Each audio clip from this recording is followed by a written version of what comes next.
Good morning, good morning.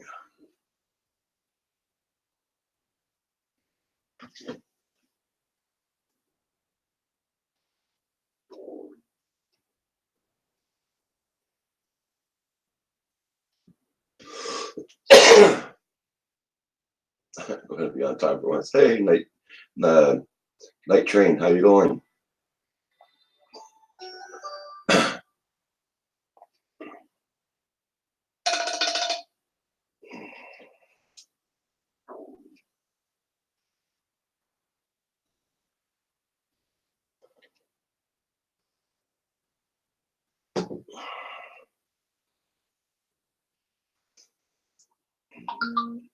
QC guy, good morning, how you doing? We're going to give you a wrench, QC guy, so nobody kicks you out by mistake.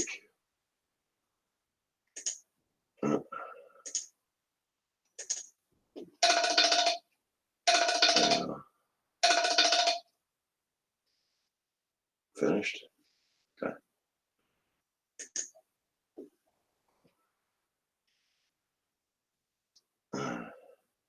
Camro, how you doing? Remote Pilots Australia, good morning, good morning. Indiana Kid, I hope you're all doing well.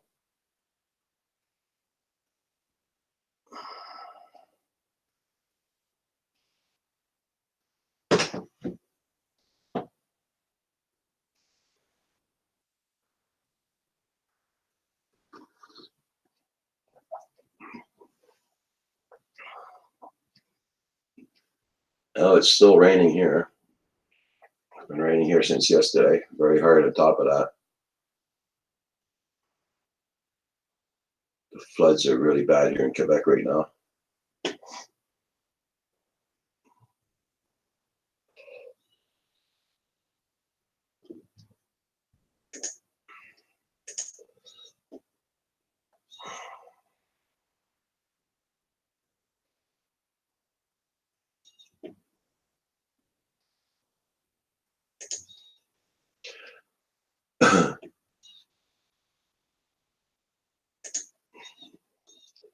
Rodney Bell's in the house. Drone Nut, how you doing?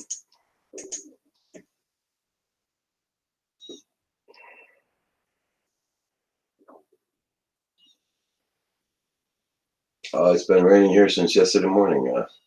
Indiana Kid, yeah.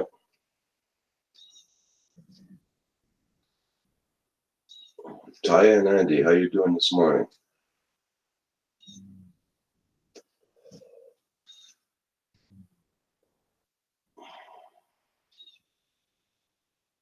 Oh yeah. Yeah, I know I know some are in Quebec here are supposed to get a snowstorm. I know the States too are supposed to get some snow. Yeah, the winds were the same way here yesterday too, night train. Micro Ghost, how you doing? There was no flying for sure yesterday or today. John FX for Claude, good morning.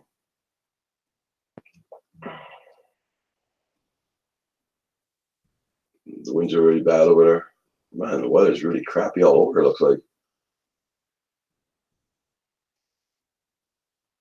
Okay, Green Patches.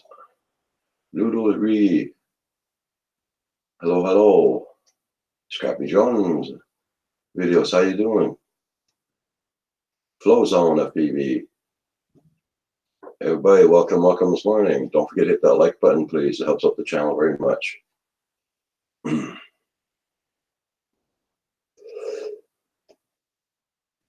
Everybody, check out everybody. I gotta send copy this. I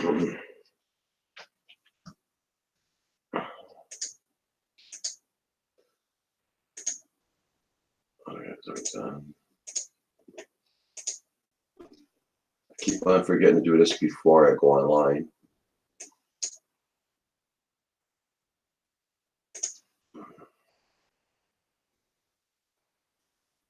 Everybody check everybody's channel out. Make sure you got them supported.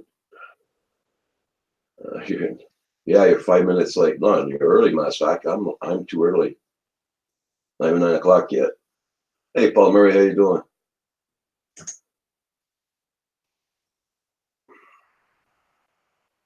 Oh, great. That's nice to hear. 950 bucks. That's really good. Now you don't have to break your head open about that anymore. It's done. Did and done. Congrats.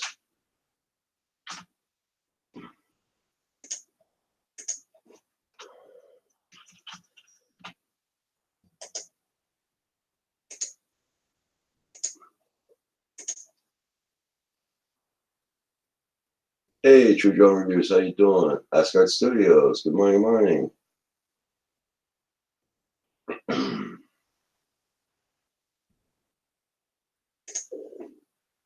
Hope you're in shape there, Brian, this morning.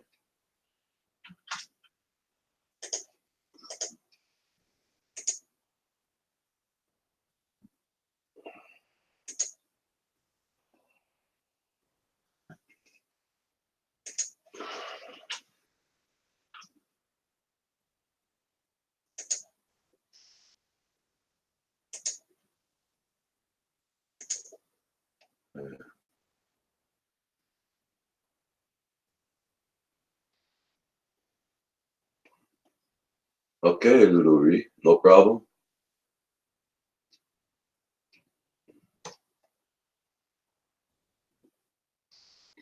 Hey, Carpath, how you doing?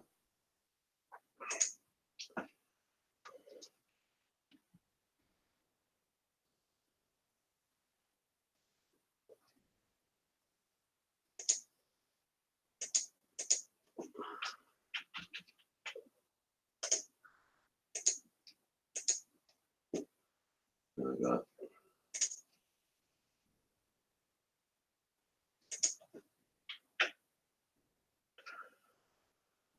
Hey, Julian. Oh, it's Saturday. You're allowed to sleep in, that's for sure. I need a can of air or something. Quiet.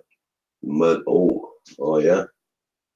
Yeah, I gotta watch out for mud in the mortars, that's for sure.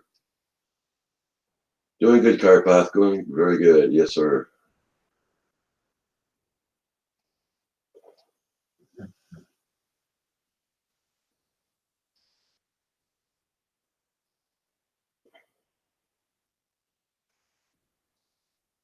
Um,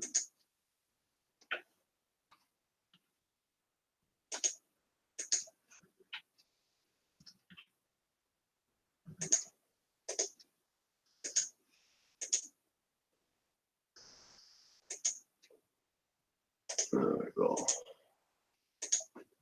Just finishing that.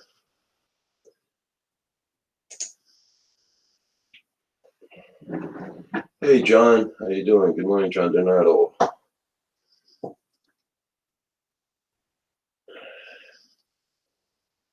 Oh, you're moving today, Carpath? Oh, the hell of a day. Hell of a day to move. My son moved to his mother-in-law last night. In the pouring rain on top of that.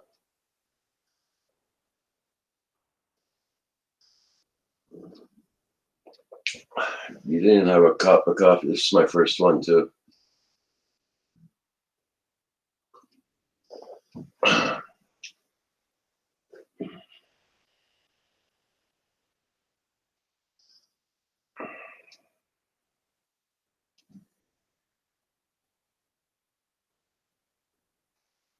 Oh, okay, Carpath. Okay. Hey, Tim. Good morning. I reached 400 yesterday, or as you do to your channel. I'm grateful for huge things. Oh, you're welcome. You're welcome there, Tim Robinson. Yes, sir.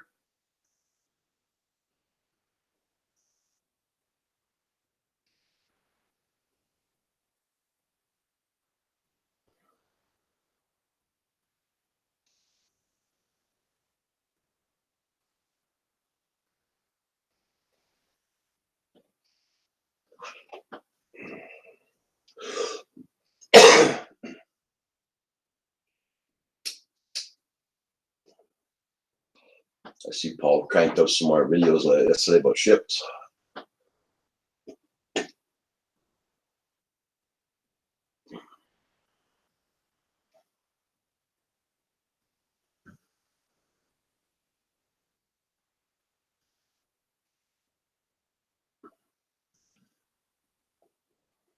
Well, thank you very much, your QC guy.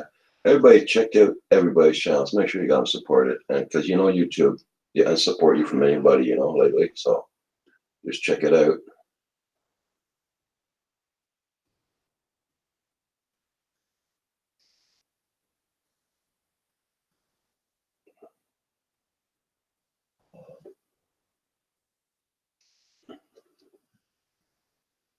And everybody check out Rodney Bell. Rodney Bell's close to his 700 mark. No, wait a minute. Sorry, Rodney. My mistake. Yeah, 664. Everybody check out Rodney Bell. He's at 664.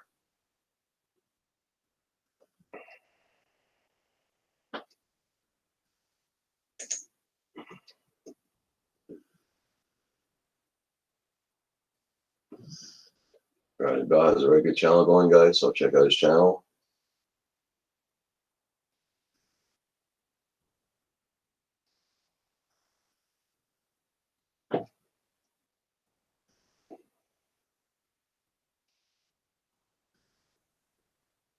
Oh, JC. Hey, JC. JLRC. Multi-route motor rotors. Good morning. Good morning.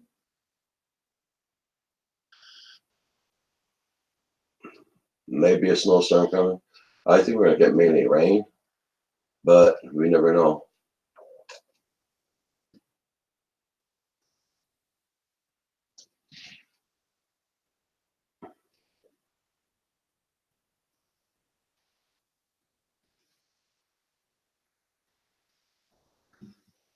.38 Celsius in Africa. Oh my God.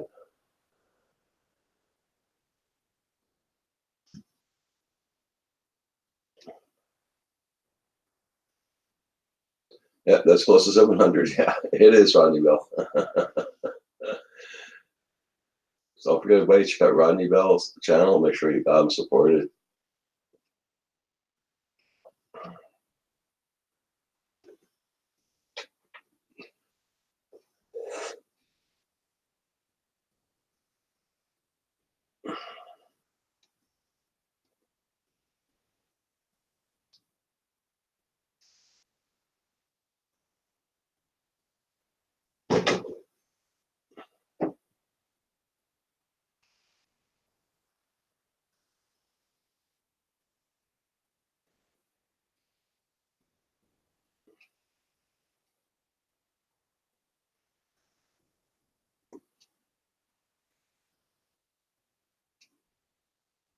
Right.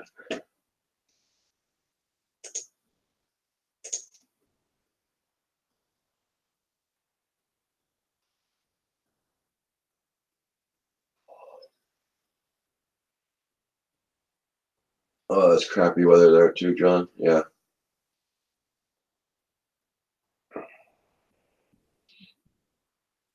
Are you at work already, John? Tornado.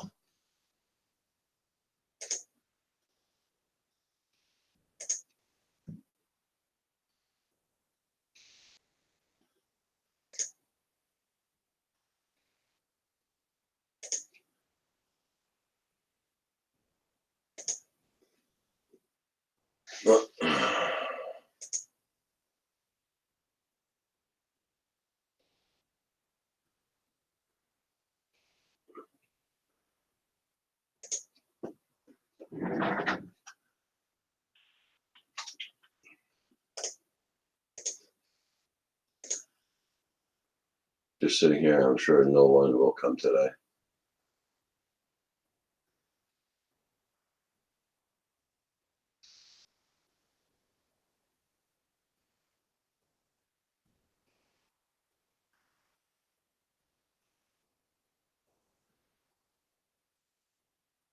Hey, Julian, yes, nice to see you here too.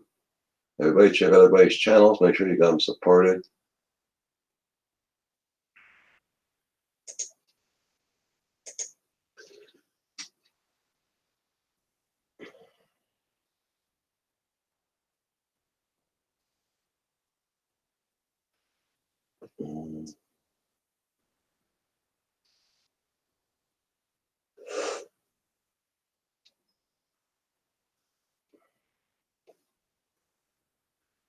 Uh,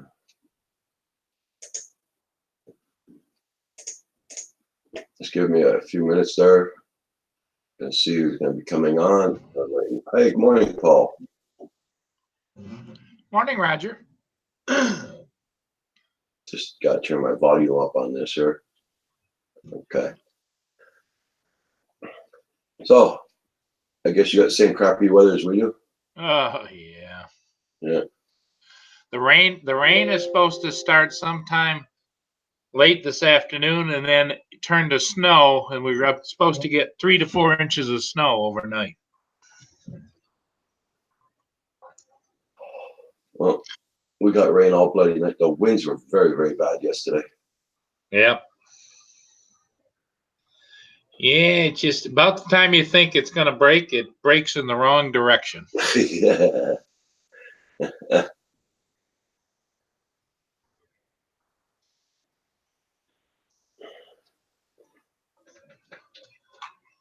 Okay, cool, John. I was just about ready to send you a link.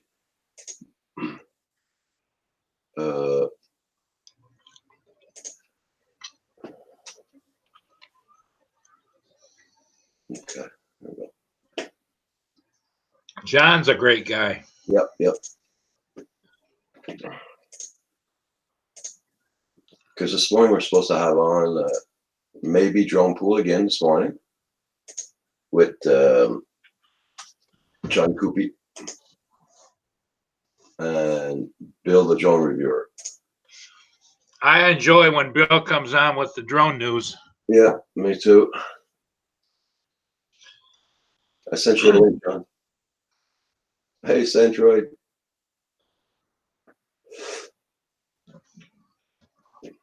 JD Quad's in the house. How you doing, JD Quad? Flow Zone, FPV. Good morning, good morning. Mr. Crowley.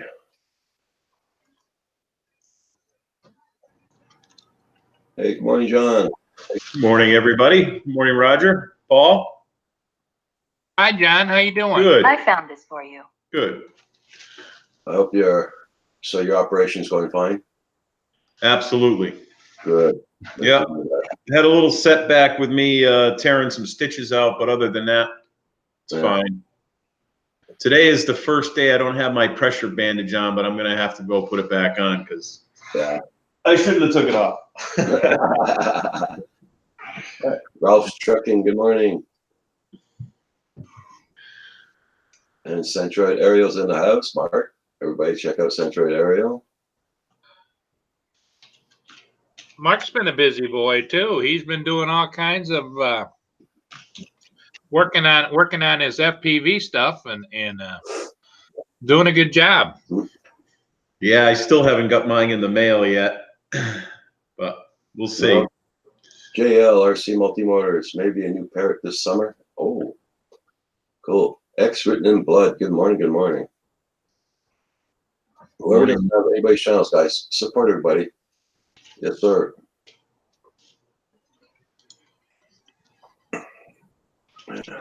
Beba Cook. BB Cook. So John, how's the weather out there? Oh, it's miserable. It's very cold. It's 8 degrees Celsius or 46 degrees.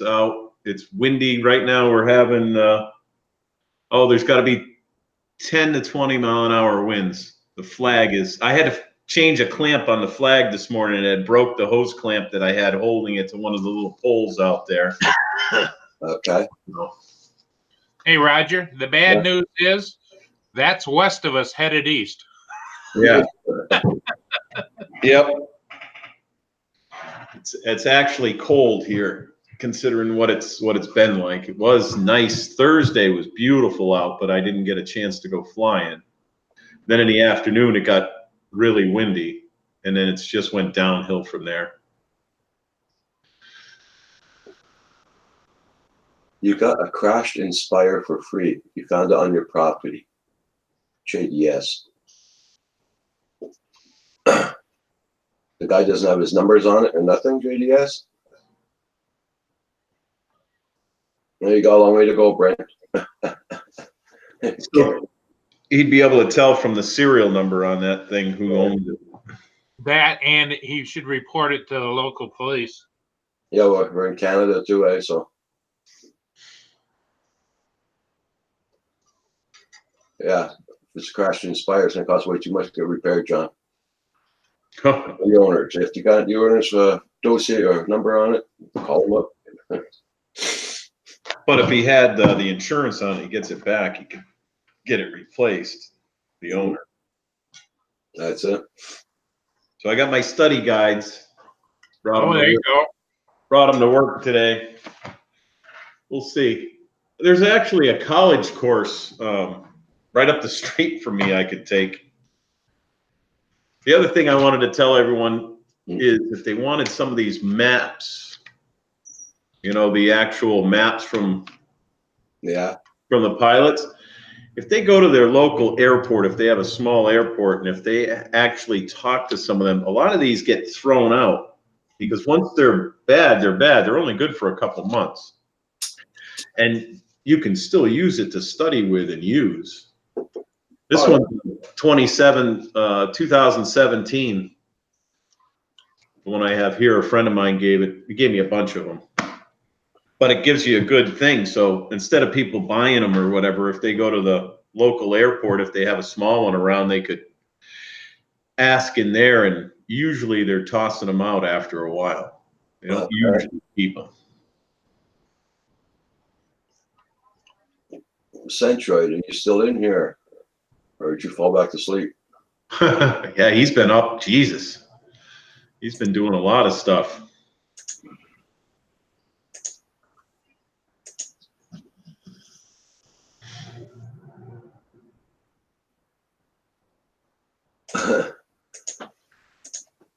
So, Paul, you got any big ships coming in today? You'd be able to fly? No, I flew one last evening. Well, just before sunset, you know, and of course, then, you know, with the YouTube addiction too, it took me a while to get it. I was actually watching a couple of different YouTube channels while I was over editing it and posting it. So, but it flew well. It was kind of windy. It was like 30-mile-an-hour gusts, but my Mavic 2 flew just perfect. So yeah, you're liking them. I know you have an Inspire, or you had an Inspire, right? Yep, and that's the optimal is I had two of them actually. So you're liking the Mavic Pro and Pro 2s, I would say, way better than the Inspire, just the ease of transportation and everything, right? Well, not only that is the operating systems changed. The Inspires and the older Phantoms are using Lightbridge. Right. And Lightbridge is an old system. And what I found was in high density areas where there's a lot of radio and electronic interference, the Lightbridge just doesn't make it. It just, not that you lose control of the bird because your control link usually holds. It's what good is a camera drone if you can't see where the camera's headed? Right, absolutely. So I sold my Inspires, and people were glad to get them because, you know, I sold them with some big cameras and all the package and everything. And I went and started with the Mavic Pro, and then when they came out with the OcuSync 2, because the Mavic Pro has OcuSync 1, which was fantastically better than Lightbridge, I went to got the Zoom, and then I bought the Enterprise and the Enterprise Duo, but they're all running OcuSync 2, and I don't have a bit of problem with any kind of interference. I was thinking about getting one of the the Mavic 2s, but I think I'm going to wait because I don't know what they're going to come out with next. And I think if I do buy one, I'm going to get an Enterprise edition with all the goodies. Yeah. Because that's why I'm going for my 107 is so I can actually help the rescue squads and stuff around. Because you can, but you can't do it if you have another pilot there, I guess, that's 107 certified. I can fly next to him. I guess you can fly under his license as long as he's next to you and capable of taking command of the aircraft. Right. Because legally, any flight you do, he's the PIC, not you even as the pilot. Right, right. But once I get the 107 certification, I can hopefully do all that with myself. My local police department has a bunch of drones. We're a small town too. I'm surprised. They're just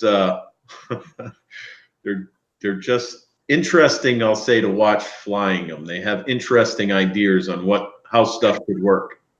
They wind up crashing them an awful lot. Now they're gonna get a new one now that I guess I don't even know the make of it. It has blade guards on it because they're constantly breaking all the blades off of the Mavic or the Phantom that they had, and so they're gonna put cages on. Yeah, they have some custom. They didn't tell me what it is. I'll see it when it comes in. It's some custom designed one with cages so they can fly it in buildings and everything. I don't know what it is. And those are fine, but if you're not practicing using them, they do change the aerodynamics and the flight characteristics of the aircraft. Oh yeah. And if you think you're just going to stick them on and fly just like you always did, This is a whole new drone, I guess. So a quadcopter. I don't know what they're getting, but they're having it. I think it's going to be custom built. I'm not sure because they just go through so many props and parts trying to learn how to fly these things, and they're all certified. They're all 107 certified, but doing it in the books and actually flying is way, way different. I wouldn't like to see how much they cost. It's ridiculous when they sell it to a city or something. It triples the cost. Yeah, ridiculous. It's like I was saying the other day, if you're an army truck for a headlight, like we pay only $35 for, they charge them $350. Oh yeah, same thing like on helicopters and plane parts. Yeah. Little tiny U-joint for a rear shaft in my friend's helicopter that he has. Yeah. It's for us the same part number and everything. It just hasn't been, x-rayed and everything else. It's like $25. For them, it's $600, and they still fail, and they still find the parts are bad. It's just it's ridiculous. JD Quads, it's really bad up here. The flooding's got really bad yesterday, and they're getting worse by the minute. And a lot of people are being flooded out. It's been since 1917. You haven't seen things floods like this year. Yeah. Good morning, Michael. Michael. Yeah. Michael just came in the chat. There, Hey, what's up, guys? Hey, Centroid. I thought you thought I was Michael. How's it going, John? Very well. Very good. How is it with you? It's going well. Yep. Can't complain too much. You'd probably do better when your cam's working, Centroid. It's not working. Oh, no, you don't want to see me right now anyway. Trust me. It's been a long week. Yeah, it must have been for you. First week back to school, and you've been burning a candle on both ends, I see. Holy smoke. I guess I have been. Yeah. So there we go. That's the wrong one. That's my desk cam. I'm running 2 cams now. Okay. So, how about that one? Nope. Still in the dark. That's weird. Well, I'll get it fixed eventually. Yeah, Tim Robinson, we got crappy weather down here too. Tim Robinson, yeah. Hey, Philly Drone. Did you go flying this morning, Philly? I don't know. He did. He did? He did. I didn't get a thing. I've been up since. I don't get notifications either. I caught the tail end of it. He just did a short flight this morning, and I called him and talked to him, and I said, "Hey," and he says, "Yeah." He says, "Well, I just decided to go up," and I think there was only 1 or 2 people that were on the chat because they, because he flew last night, so they figured, okay, well, he's not going to fly this morning, and of course, sunrise keeps getting earlier and earlier. I think he was up at like 6:15 a.m. Yeah, I would have caught that too. I've been up since 5. Came down here about 7 out of my shop. Fixed that flag. I could see it on my cameras that had blown over, so I didn't want it getting slammed into one of the cars out there or something. Yeah. Hey, Mark. Mark, there you are. Yeah, there you go. Yep, I'm here now. Oh, I see your green screen. I gotta Yeah. do. You gotta use that OBS or whatever it's called, right? Yeah. Well, actually, some cameras have the ability to do it without it, but I haven't figured it out, so I just do it with OBS. Well, Yeah, John. actually, John, your background is just perfect. I mean, it's got your name behind you, and Yeah. Yeah, when I'm here, but at home, I got all the router wires and everything hanging in the cellar and all that stuff where my PC and my solder station and everything is downstairs. So it looks strange. I'd like to put a different background, or I could just finish the back off and tuck the wires up. But Give me a second, guys. I'm gonna say hi to everybody. JDS Squads is going to bed, so have a good night there, JDS Squads. John, remote pilots in the house. Ricky Dove, Lulu Reed, how you doing? Tim Robinson, Philly Life. Remote pilots, Julian, how you doing this morning? Arco Solutions. Centroid's on the panel. Night Train's in the house. How you doing? Andrew, good morning, good morning. Just sent you a quick invite. Jim Robinson, Julian, Jake Blackburn. Hey, how you doing? Good morning, good morning. So, Mark, we have on the panel is Paul Murray, John Donato, and Centroid Ariel, and we are waiting for Andrew to get in, and we're supposed to have John Coopy in this morning with Bill the Drone Reviewer, giving us updates on the DJI products and all, and maybe Drone Pool. So, hey, Mark, how Yes, is your current build going? Well, I had it. I had it together. I had it working 100%. I just plugged it all in on Roger's show to make sure it was doing well. And everything was fine, but it was kind of mocked up. So I wanted to, trim up the wires and get it nice and neat. And in the process, I burnt out my camera. So yeah, live and learn. So I'm waiting on a camera. Should be in on Monday, and I should be good to go. But everything else is fine. Was it a builder error, Mark, or was it the camera error? Oh, okay. Like I would really be lying to you if it was a camera error. Okay, I'm not even going to try to throw that one out there. I must have crossed the stream somewhere in the process and just shorted it or something. Okay. Because when I plug it in, it actually starts to almost glow red. You can't touch the camera at this point when you plug it in. It gets really hot. That gives a new meaning to live camera. Yeah, I think so. You remember last month? Was it last month or month before? I got a camera by the mail. Yeah. Well, I wanted to say more, but just looking at it. Okay, Andrew, I sent you a link. There you go, Paul. Paul didn't get the chat yet. You'll get it. Yeah, I remember about a month ago I got a camera and all that. I didn't know who sent it. Yeah. Well, I finally found out yesterday who sent it. Who did? I'm just say his name is Rob. That's all I'm going to say. Okay. Because he doesn't want to be announced, really. Understood. But I finally found out after a month and a half. Now, did this person identify himself, or did you identify him? I identified him by his address. Okay. A little reconnaissance. Yeah, back in email, and he told me exactly what he sent me, and he's going to send me something else too. So. Oh, nice. That's nice. Yeah. Well, not to be too inquisitive. I know that everybody wants to say secret, but in my mind, when you said Bob, I'm thinking, was it Robert or was it Bob? No, it's Rob. Okay. R-O-B. So. Okay. Well, good for him. Good for him for doing that for you, Rob. A different name on YouTube.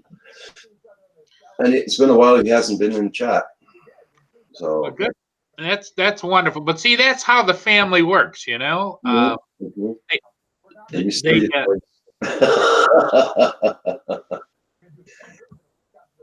So I'm very grateful for that, and I thank them a lot too for sending it.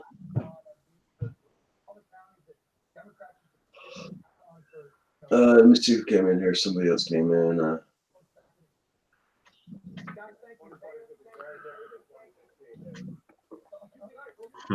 Yeah, they're starting to. Pusa Studios. Remember, he did that to me last time. I don't know if he's doing it again. What's that? Remember, I kept on saying I sent you the link. You can come in, and he's always saying in the chat. Yeah. Knock on the door. Yeah. Oh, Lord. Well, let's hope he's got his mud puppy shoes on, right? Yeah. If he Julian, everybody. Ultimate Shoe Tube, how you doing? What a nice day for a flight in Minnesota. I guess it's Minnesota, yeah. I'm glad some of you guys are getting nice weather. How's it down there, Centroid? Crappy. It's raining, gray. Not a good day for flying. Yeah, so hard yesterday. Oh, you wouldn't believe it. Oh, yesterday was nice.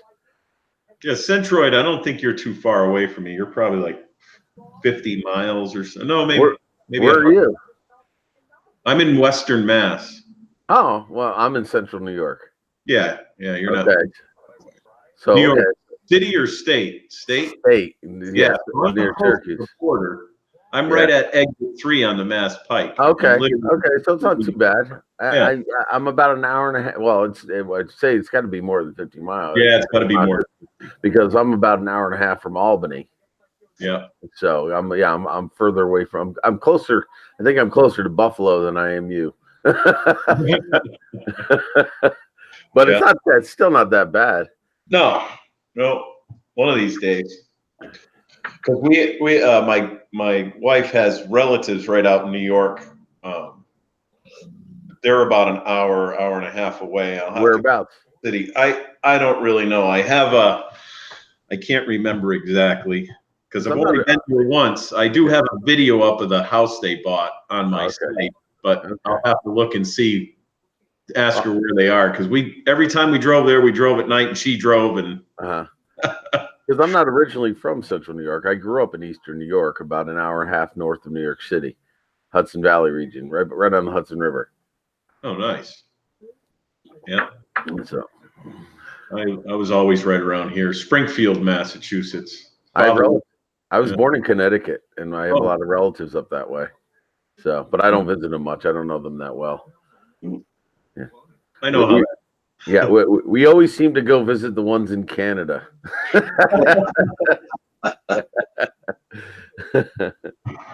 Well, if you come and visit us, you better put your hands in your pocket for the gas, man. Oh, I know. Trust me, I know. And I got to make at least 2 or 3 trips up there this summer. Hey, what's up, Brant? How you doing, Brant? I finally bought a QX7. Oh yeah, nice. It's gonna be delivered here around the 18th of May. Nice. I still have one sitting in the box. So they say, Roger. 2020?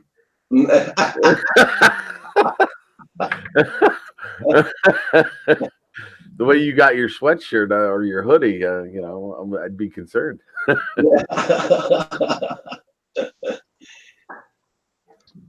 Everybody, check out everybody's channels. Are you going to be doing another rebuild? I know you just finished your rebuild. You got to order another cam for your. But the one you burnt out there. Oh yeah, I'm a little ticked off. I bought it from Race. I think it was at Get FPV. Yeah. I paid the extra for 2 to 3 days shipping. Okay. Which meant it should have been here yesterday. And I got notification it'll be here on Monday. So I shot off an email to them immediately, because I wanted it for the weekend to start working on it. Yeah. And so I paid the extra buy, like $18 for like 2-3 days shipping, right? Yeah. So I as soon as I got the notification from the post office, I emailed them. I said, "Okay, buddies, I paid extra to get this in time for the weekend to work on it, and yeah, I'm not getting it till after the weekend, and that's all I said. I gave him the order. I just very short and sweet, just gave him the order number.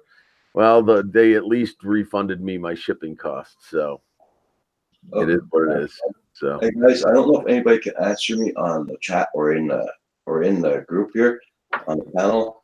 I'm looking for a new tablet, something under $400 for flying around the DJI product, like Kim's drones, Phantom, and all that. Because his tablet is burning out. I gotta buy a new tablet. And I looked on Staples site, because I got a $400 thing from Staples, and I want to look on Staples only. And I haven't promised deciding which tablets to buy. Roger, I fly all of my DJI stuff on the iPad Air. That's expensive, though, isn't it? It's not as expensive here as it is over there, but I think they were about $400 or $500 each. Okay. Yeah, it depends on the memory you get in it. If you want it with a good amount of memory, they really get expensive quick. But if you're, as long as you're not storing anything on them or running lots of programs on them, Yeah. you don't need all that memory. Yeah, that's it. The only thing you're going to run on is DJI drone, is Phantom. So he could get by with a minimal amount of memory on the iPad. Mm. And a lot of guys love the iPad Mini. I've never used it, but they swear by those too.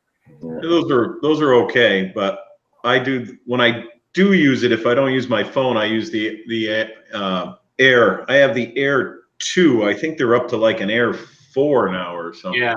I'm looking online now, Roger. You can have one with 64 gigs with free shipping for $500 in the US. Is that from Staples?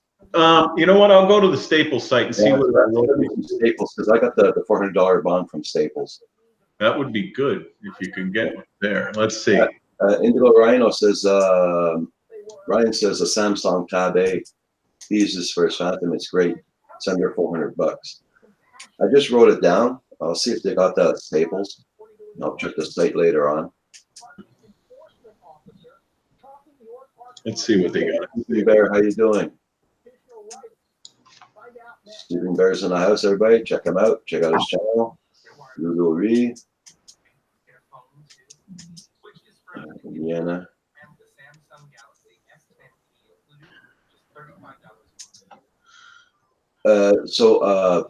Centra, you should have told him your 3-day shipping is not 3 days no more. You should have said him right away. Hey, can I have my money back? oh, you mean for money back for everything? Well, for the shipping, it's Oh yeah, no, they immediately when I said that to them, I could put the ball in their court, and they immediately within 24 hours said that they refunded me my shipping cost. Oh, good. So I did get the shipping costs back. Oh, yeah, okay. So they were good about it. You know, I was curious to see. They of course blamed it on the postal service. They don't live in Canada, do they? And Hey, Roland. well, actually, I gotta say, according to the tracking that I was following, it kind of was, because it was recorded with the postal service, and it stayed there for 2 days before any movement. So I'll give them the benefit of the doubt that it was the postal service. Roland's on the chat and the live stream, guys. Check out Roland and check out his channel. He has the drone channel, the drone TV, they call him. Yeah, I like what he does. It's kind of cool. Roland, I'll put your link in there so everybody can check it out. Looks like the newest iPad in Staples is $499 with 64 gigs. You can get some refurbished ones for pretty cheap, though, if you wanted to go that route. Yeah, I was thinking about it yesterday, but refurbished, that name scares me. I know, that's why I said if you want to go that route. Staples has it, got 10.5-inch screen on sale at 330. Okay, cool. Yeah. I'll check that out after the live stream. Yeah, that might be your best bet if you got a coupon or something for Staples. And then you can look at the Android one too. What was the tablet that he said, since I'm on there? Samsung Tab A.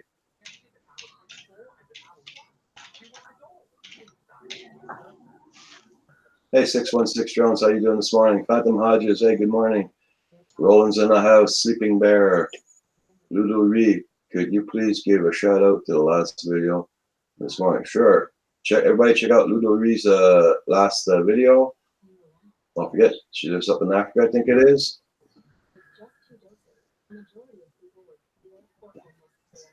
Brent Ariel's in the house. The iPad mini is $529. Yeah, here in Good Canada. morning, 616 drones.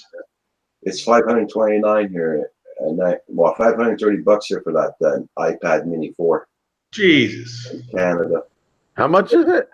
$530. And what? And is that if you go to the store when they ship it to you? So I don't get the international shipping. So when we see it on their site for $330 here in the States, when you look at the site, it's a different price online. Yeah. You gotta pay the money exchange and everything. It's the money exchange that kills us. Yeah. Holy crap. $1 worth only 75 cents now, I think. Probably went down since yesterday, but 75 cents last time I saw it. Yeah, the stock market in the United States been going way up. So they do have, I don't know what it's going to be on your end, the Samsung Galaxy Tab A. That's they started around $330 here in the States. I'm going to have to say here in the States now, because I didn't realize, I figured online was online. It would be a different shipping possibly. But so how about, that's right, your money is different. So it would have to be different. Yeah. Just like if you went to Banggood or something like that, it's Canadian's going to be different. So Rhino says that $330 here is $445. Wow. Yeah, I'm looking at the Samsung Galaxy Tab A SMT 590 10-inch 10.5 tablet with 32 gigs in it. It's $330.49. So what would shipping be from the United States to you? I don't know. I don't know. Let's find out. If I buy it in the States, it's going to cost me a lot more money because of the money exchange. So It all depends too, Roger, upon what year you want it delivered in Canada, right? yeah. That's terrible. Geez, I might actually have to turn the heat on in my little shack here. It's getting cold. Yeah, you don't need to catch a grip. Indigo Rhino, I can vouch for the Tab A. Yeah, I'm going to check it out, the Tab A there, Indigo Rhino. Yeah, I'll check it out. I wrote it down and everything there. I'll check it out later on. This has got an 8-core octa-core 1.80 gigahertz, processor in it. That should do what you want it to do. Yeah, I got Howie. That's my phone. Roland, my phone's a Howie. Yeah. We got Howie here in Canada. Like I said, I got to buy it from Staples, though. That's where I got my voucher from. I wish I had it in cash. I'd go somewhere else, but I got to go absolutely to Staples. What do they call it in French here? Bureau en gros. RD Drones in the house. How you doing?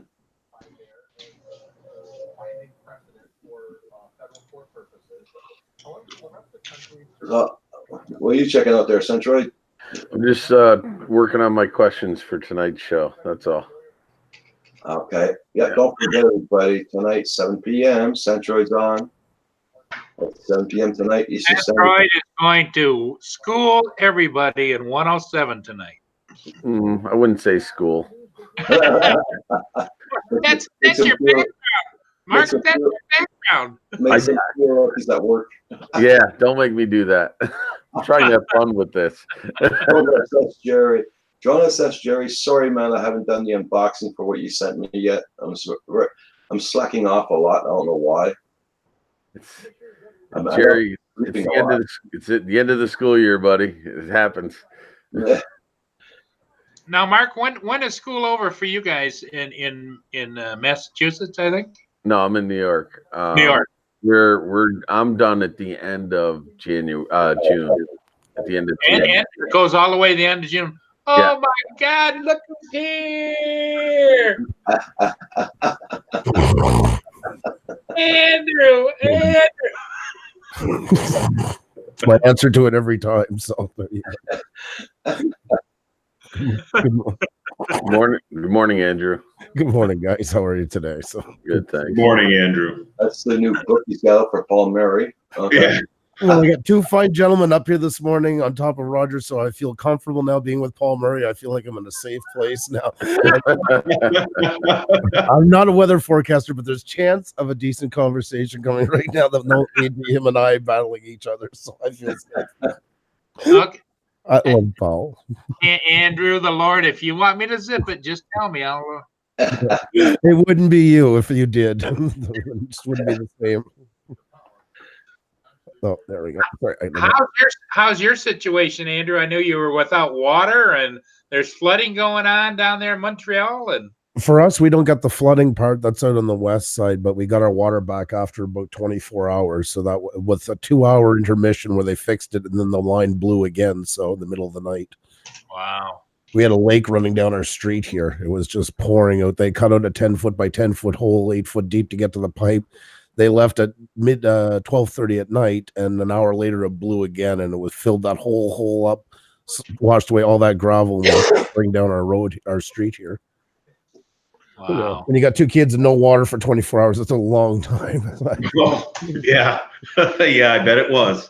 And I never thought to fill up the tub when we had water, just in case the pipe went again. But I figured that would work. We're going to be good, Then we could have at least used it for the toilet part, for flushing. Yeah. So yeah, it was interesting. What you like to? So we did urban camping, and Xenia and I put the kids on the bus, and then went up to IKEA where we could thrive in a couched environment with running water for a while. Got some work done on their internet. So excuse me, sorry. Sorry, I couldn't stay on too much longer on your live stream last night. You know how it goes. You're always welcome. I was burnt. I understand. We're on a bit later on Friday. We're trying that now. I find it's working better for us anyways. So,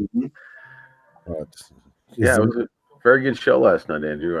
I stayed on quite a bit myself. So I appreciate it. Xenia and I were on our. Yeah, I was going to go on live last night, but I don't know how you say it in English. La chaîne. I don't know how you say it in I got so bloody tired yesterday. I just thought, the hell with it. I'm not going on live, Well, yeah. Roger, we refer to it over here as being whipped. Yeah. Wait a minute. No. I don't go with that one. Any married man's not going to go along with whipped. Andrew, that brings to mind your household is just like I don't get it, but if a whipping is important, it's Come on, you can do this. You can do this, Paul. You can do this. Go, Paul. You guys are too much. Mark and I kid each other a lot. Yeah. Hey, it keeps the world going around. That's the good thing about it. Now, Andrew, your little, what do they call it? SMR, whatever it was you were doing last night. I think you came in with it. You actually sound like Roxy when you do that. You know what I'm talking about, right? Yeah, there's Roxy. That was the ASMR of the horn, so we didn't have to do the loud version. We did the ASMR horn. And that's why Gary asked and said, you survived the birthing. I said, it sounds like a cow giving birth. Hey, everybody, check out RDS Drone Reviews. He's at 3,990. Oh, nice. Guys, if we get him up to 4,000 today, he needs 10 more supporters. If we can get him up to 4,000 today, it'd be nice. Well, you said he's at 2,990?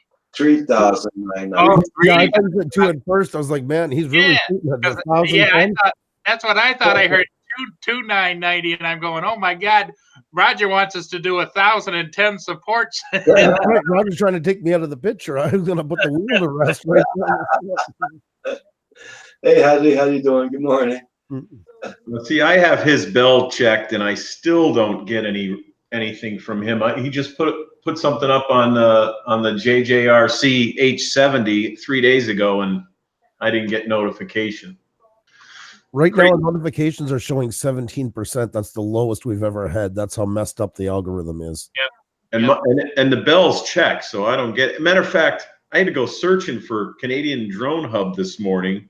That's what I have to do. I'm on the channel all the time, even phone, everything. It's just amazing that you just can't get notified anymore. It seems like the longer you watch somebody, the less you get notified. It seems like the algorithm's almost working. If it's somebody new that you just joined. Yeah, they're there all the time. Yep. I did notice that. So that's probably what it is. They're trying to get everybody that's new. They changed something. I don't know what the heck they changed. The community tab has been helping us some. If you guys aren't using it, actually, Michael Philly D called me this morning about it. And if you're not using the community tab to update people, that is a good place to do it. So what do you do in that community tab? See, like right here's your community tab. Yeah. So last night when we had our video, you if you make a new one, you have choice between either putting a link for a video. We always have ours as an upcoming event. So I clicked in here, and you would put the video, and then select, and then it shows the link like it does here, and then just type in what you want to send out. Oh, okay. Let me go to my page, and I'll take a peek. Yep. Just go to your community tab. There's home, video, playlist, and then community. Oh, the other thing I didn't get answered yesterday, or I missed it, was we were talking about the playlists. Right. And in my playlist, I have a liked video folder. I don't have them so you see them all, but there's a folder if you want to go into it. Yeah. So that's okay to have, Yes, right? that's right. Yeah. I've been putting everything into folders. Yeah. You just don't want to feature it. You want to, especially on your homepage, you want it. Like, I know some people are really nice and they're like, my favorite droners. I'm just picking categories at will. Your homepage should be about you. It's the same as in a restaurant. You don't go and put restaurant menus for other restaurants, even though you like them. Right. That homepage should be about you, unless you have a big promotion going at the time, like to promote some other people temporarily, or So put it at the very bottom. That was channels you had us go into, or community? Community, yeah. See, now I don't see a community. Let me go back to my home button. Not everybody has it right now. I don't have it. Yeah, that's the other part too. Not all channels have it. How many subscribers do you have?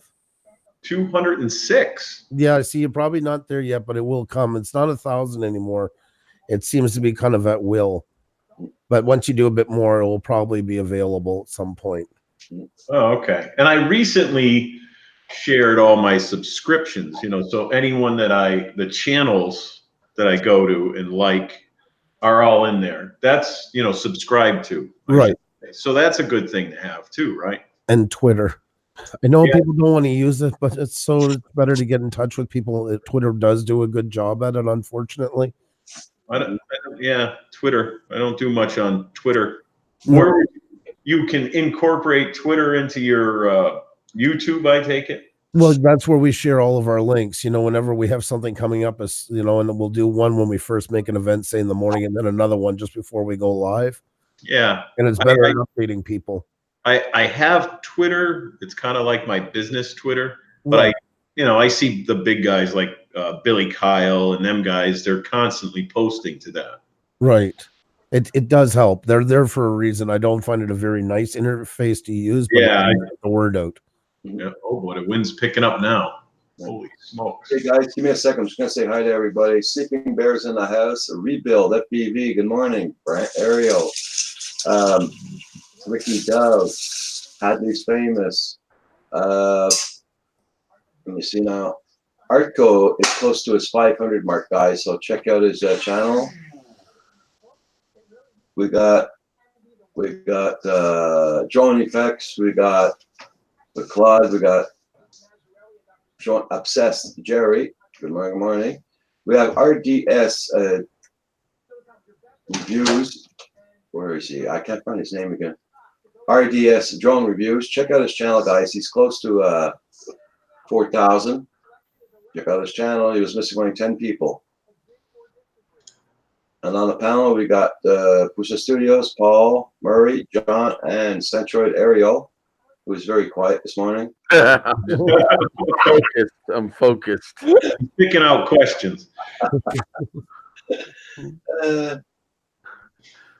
I just started studying for that 107, but I have a CD that it gives you the actual tests that they're going to do and random questions, and it said 2018 on it, but when I installed it and everything, it updated to the newest version. Oh, that's good. And then I got all these little books. But I was impressed with the style. It's supposedly exactly like the tests they give you at the airport. I don't know what you're using. I did see. I've been watching a couple of yours. I need to read the books before I go into trying to answer the questions. I tried to do one of the tests. I did get through it, and it times you and everything, just right. Like.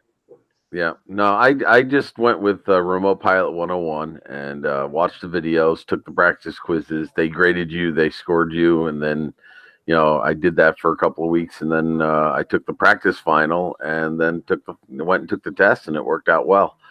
It was easy for me because I pop in a lesson, watch it, try the quiz, and then, you know, it was, you know, because it's all online, so no matter where you are, if you've got access to the internet, you can always pop onto the next lesson. Yeah. And I think they even have apps for phones and stuff like that now, which is kind of cool. So the 101 is the one that you can do online. And do they? Yeah. What is it? Is it more of instead of reading it?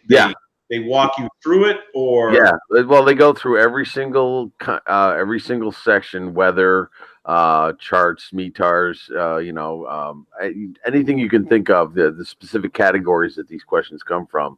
Airspace, you know, all, you know, as far as you know, any remote operations, you know, ground crew. I mean, they cover everything, and they do it in a very systematic, like a book would. But he does a quick lesson and video and explains it. If there are any charts and graphs, he goes through it. There are a lot of resources that you also get with it that you can click on to go to, and I thought it was fairly clear and concise. And then I looked at theirs too. You know, I only have like $50 invested between the CD and a couple of books. Yeah, I think with I don't know if you use Ken Heron's code or something. Yeah, like that. It's only like $100. I mean, $100 is still a lot of money, but the good thing is it's for life. Yeah, and you have it when you want to go do the retest and the research. So it's not a bad thing. Maybe I'll get that one also. We'll see. We'll save some money. Get it. And the other thing too is books are great, and I've got several books. But when you go to Pilot 101, they update it as it needed to be updated. So in other words, you're getting it fresh where you got a book. Yeah. Well, the minute they print it, it might be outdated. You know. Yeah.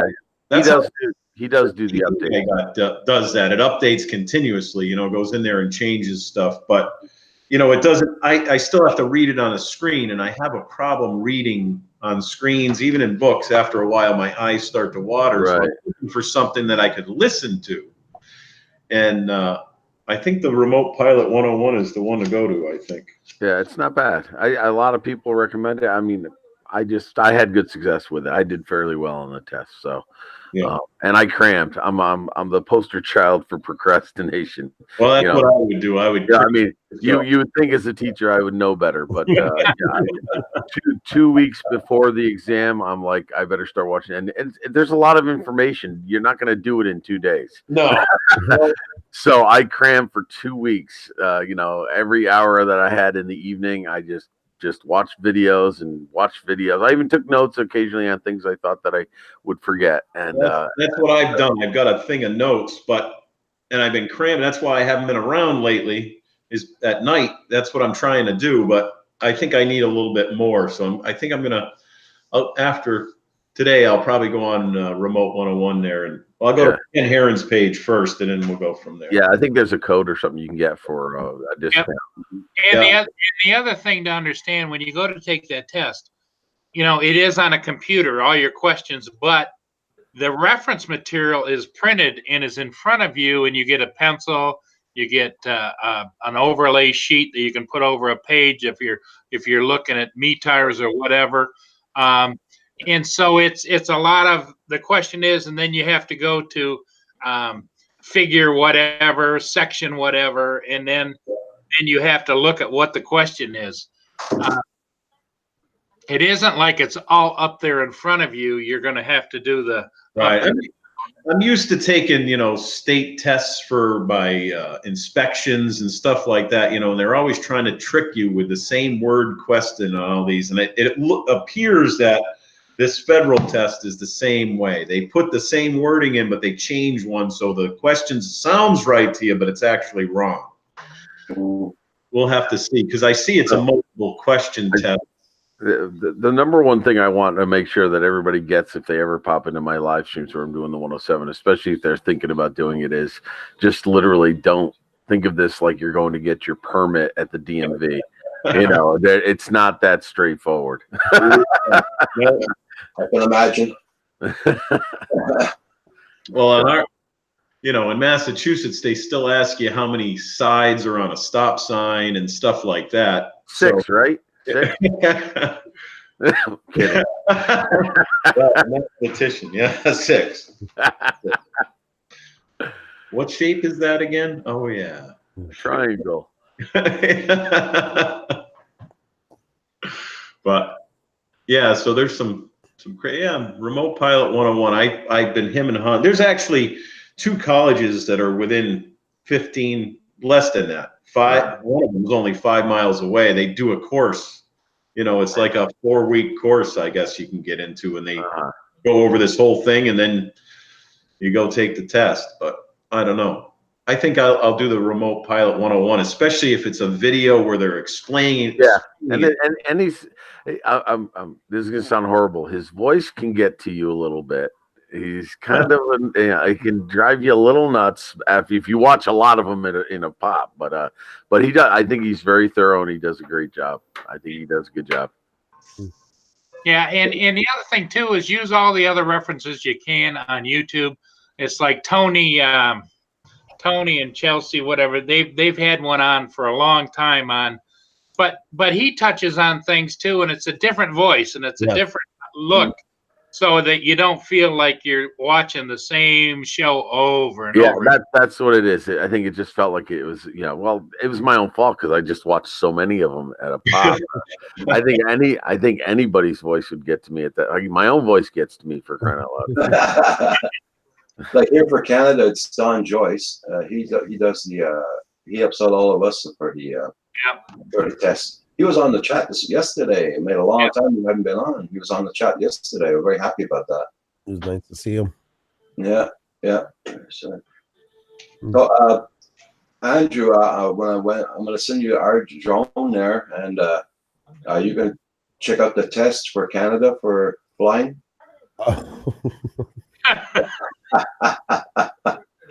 I think I'll need to review things a little bit more first. I haven't gotten sick of voices yet, so I've definitely not listened to enough. So, and Andrew, just a little something more for you to do in your day. That's right. That's true. I've been looking to do what that 20 minutes has been bothering me how to fill it. I appreciate that. It's been on my mind. Yeah, those pesky 20 minutes. They are. They're just kind of rooting around, for it. But I am here. I know, guys, I'm not a droner. I'm more here for YouTube, and I am pushing YouTubers. And I usually talk about Paul's videos every day. To see them, what he's doing with ships is nothing short of incredible. Tonight, Paul is releasing a video, folks, that he's actually going to show the people behind the scenes that help him, some of his crewmates. So if you have a chance, make sure to check out tonight. Paul's team. Together, this is part of the magic happen. So I just want Lord. I think it's at 6, right, Paul? You're releasing that video. Yeah, that on the left there is my executive producer, and on the right is my stage manager. That's right. Oh Lord. Okay, JLRC Multi-Rotors, have a good one. You be safe today. My executive. Thank you for coming in. Everybody, check out everybody's channels. Make sure you've got them. Oh, God. And I want to apologize to everybody too. I couldn't put the entire crew on there because they arrive on a bus, and the bus says don't let the bus scare you. It says immigrations and customs and border. But we're just renting that bus for the day.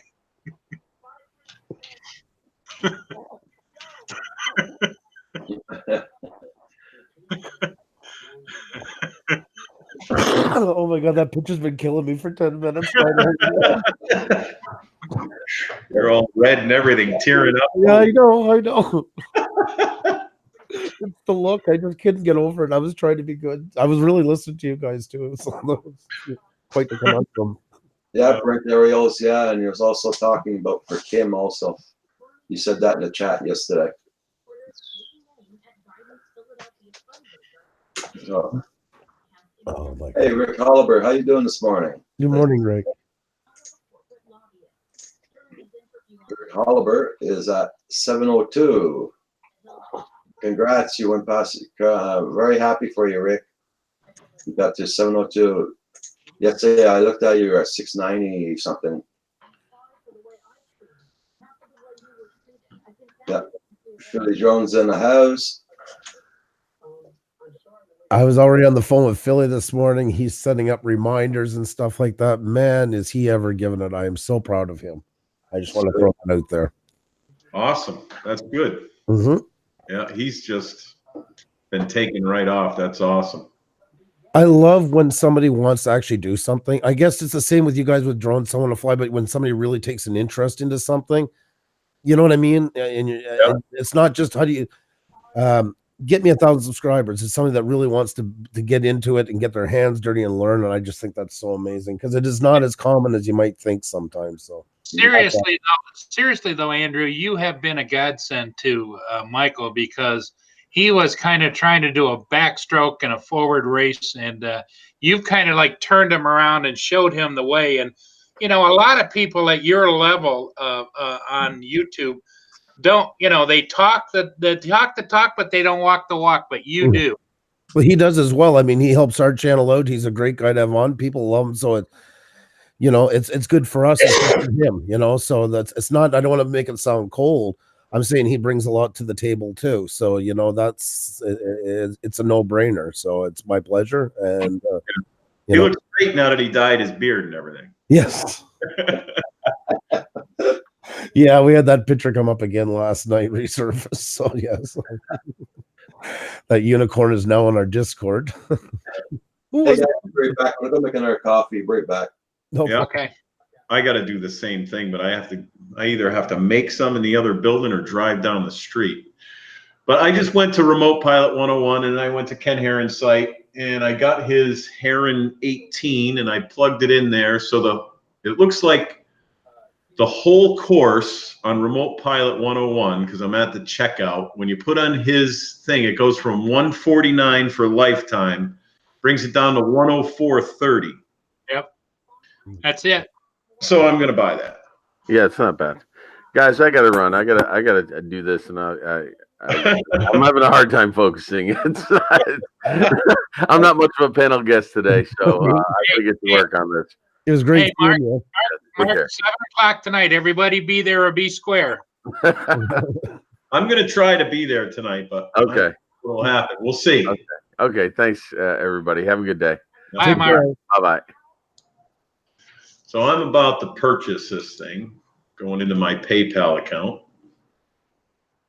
Well, the nice thing about it is going to be, you have to, take a relicensure exam every 2 years, and that's going to allow you to go back and review all that stuff over and over and over again with all the changes and the modifications. Nice. So it oh boy, that was quick. I looked away from the screen and it's looks like it's just about done. Yeah, that's going to be good. It's especially if they talk to me, so I can be doing something else and listening to it at the same. And that's what I was looking for. And I did spend a lot on this stuff, but I can go back and look at all this stuff. Yeah, So those are good. Those are good reference points. Yes, exactly. If in other words, like if you go through and you listen to them and you say, well, maybe I'd like to dig a little deeper on that because I don't quite understand. You watch it a couple times and then you go in there and you say, oh, okay. Yep. Yep. I've got a question for you guys. I don't know how long you guys have been into drones, but if you guys haven't been as long as some of the other ones, when do you guys think way back when drones first started appearing after the toy stage, that a lot of people seen it was going to come to this, where you were going to need a license and stuff like that? Do you think, or do you think that's hit a lot of people's that were like, it was a surprise, or was it expected by a lot of people in the community? The thing of it is, Andrew, is my first drone was a pterodactyl on a leash. But after that, in the 80s, you know, we were running gasoline engines and you know, the rotor on my first copter was like 6.5 feet, and it was like huge. And if there wasn't any satellite positioning or anything, if you kept it in the air, you were a hero. And then as it started to evolve, as it became easier for the average person to fly, then enter in the idiots that weren't you know, the rule breakers, or you know, the same you see on the internet now about doing the stupid things, jumping off a roof into a 6-inch pool, those kinds of things. So it evolved. It had to come because there had to be some kind of rules, or it was going to ruin it for everybody. Yeah. I always bring this example up, and it's not. Oh, sorry. Go ahead, Roger. I'd like to say hi to everybody. Flow Zone FPV, John Obsessed Jerry, Chaos. How you doing? Good morning, good morning. Remote Pilot, Dalton Drone Zone in the house. Rick Hollibert, Ricky Dove, Philly Drone Live. Centroid had to leave. Okay. Gotta check out and finish the questions. Okay. Okay there, Centroid. No problem. Camero Jones, how you doing? And everybody check out also, we had Roland in here this morning. I don't know if he's still here. Just came back. Okay. Just saying, JLRC Multi-Rollers, he had to leave. Everybody check out RDS reviews also. Check them out. Roland's in the house. There he is. Okay. Roland, did you put that link in for your channel? I didn't see it a while ago. Got them Drone Hodges. Be right back. Raider FPV. Okay, there, guys. Yeah, Andrew. What I like in the whole rules thing too is, can you imagine way back when they first came out with the motorized carriages, the horseless carriage, and then they had to figure out, oh, speed limits. What do you mean I can't go as fast as I want to? Or, you know, I have to have a muffler, or stop signs. What the heck's with the stop sign? I should be able to go wherever I want to go. Right. Exactly. And it makes perfect sense into it. It does. And everything, once, like you brought up that point, once it gets more to the masses, that's where the problems start, of course. The true aficionados, if it was left just to them, you probably wouldn't need it, you know? But, Right. I always bring up the example was with Iceland when we first went, how free it was and open, and you could walk to craters at 2 a.m, no ropes, no nothing. But once the masses started coming in, the cruise ships, all of a sudden people started falling into geysers, and you know, it's all, everything in life seems to go that way. When it's left to the pros, if you will, or the seasoned, you don't have as many of these problems. It's once the masses come in that the problems start to follow. Well, basically, common sense isn't as common as it once thought it was. It's a rare commodity. Yes. That is true. That again.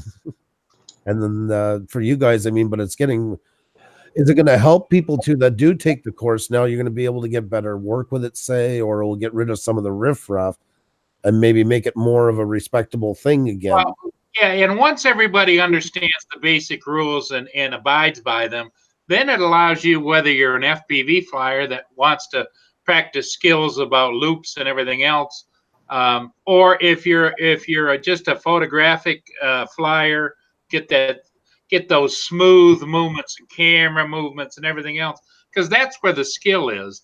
But once you have the basic foundation, then we're all on the same page. Right. Makes sense. Everybody check out Coast to Coast Drones. He's in the chat. Check out his channel. They do live streams every week. Yep. And they have very good panels on there every week. So check out Coast to Coast Drones, everybody. If you don't have them supported, please support their channel. And guys, I always say take a moment just to check and make sure you're still connected to the ones you follow. YouTube unconnects us all the time. Yes. So when you're in here, just take 30 seconds on each channel and just see that you still have them. Well, in your case, Andrew, it's 30 seconds. In my case, I call it the 3-minute loop.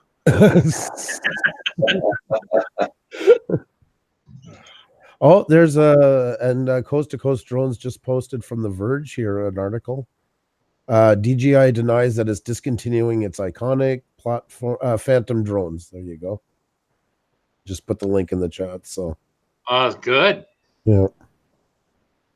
The Phantom 4 has all but vanished, and a Phantom 5 has reportedly been axed.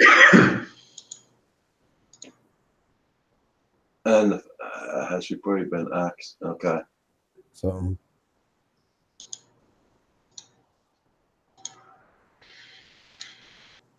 Trying to bookmark my 101 link. Okay. Not trying to ignore everybody. Furball Kim's in the house. good morning. Hey, Rotor Deal, how you doing? Everybody knows Rotor Deal is from Israel. Check out his channel. He does very good reviews. I like him. I just find that he's too worried about upsetting the companies with what he really thinks. He's too timid, I think.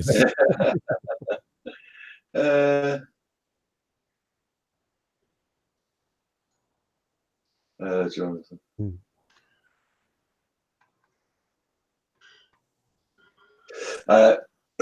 Yeah, this morning I was keeping the panel small because I got maybe John Coopy might be coming in. I don't know if I sent him the link yet, but he's an hour difference between us.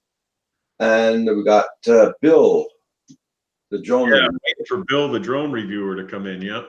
Yeah. Yeah, he comes in every Saturday, right? Yep. He is so impressive. Man, he knows his stuff. Oh yeah.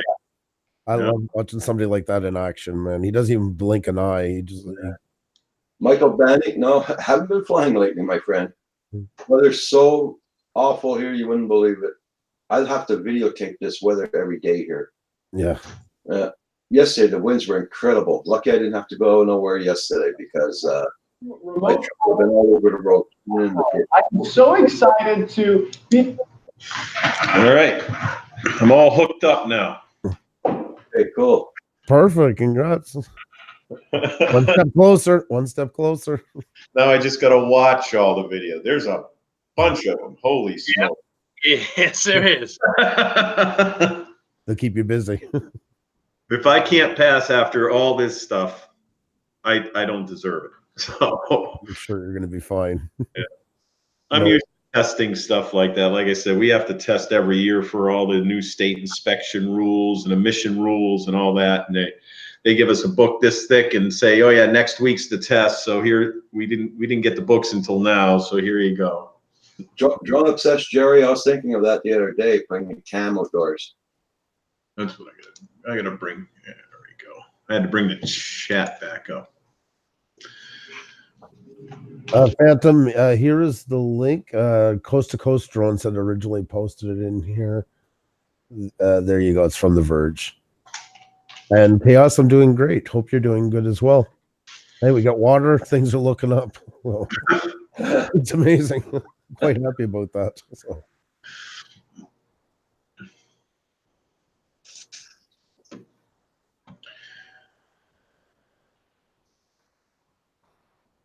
Denies the Phantom.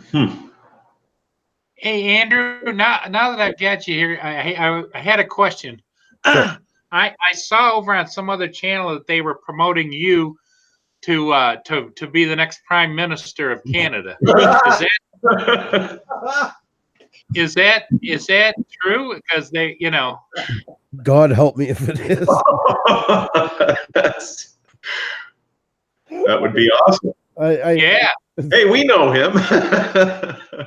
Good And God. that would make Ksenia the first lady of Canada. Well, So it would be an interesting twist because right now the first lady of Canada is Justin Trudeau, so that'll be an interesting turn of events. yes. That's right. So I know Paul doesn't like Roger doesn't like politics, so I'm Well, that wasn't politics. You never called truth politics. So. That's right. But yeah, no, seriously though, I saw that a couple of places, and I gave it a big thumbs up. I said, yes, I appreciate yes. that. Yeah, you can be my campaign manager. That's right. John, that's the cam I got here right now. It's the 930E from Logitech.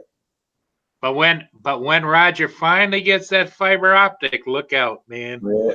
You're going to be able to count every hair in his head. That fiber optic comes in. It's going to be a whole new world for him, that's for sure. Oh yeah. Hey, Kim, 2 days has been trying to upload a video, and he finally got it up there. So 2 Wow. days. Fishing Junk, how you doing? Like even my parents were like that till recently. They only had satellite internet, and now they got fiber optic just finally running because the government and that new law that they're putting in all the money into it. Because they've been waiting for 15 years to get proper internet, and there was no interest until the government threw the money up. My cry for help. How are you doing? Hey, Mike Rye, how are you doing today?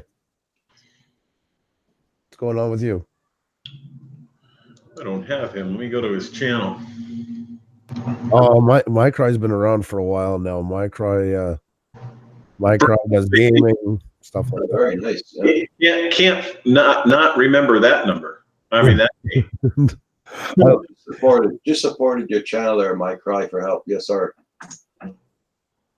Oh, look at that! 62 original Cub Cadet. My dad had one of those things. He's got lots of good stuff on there, and you'll find anything and everything. Yeah. Hey, Steve DVD, how you doing? Rick Holliber saying thank you, Pusa, for getting 700 last night. No problem. Hey, it's your 700, not mine, my friend. Congratulations to you. Mrs. RC and Custom Designs, how you doing? Good morning.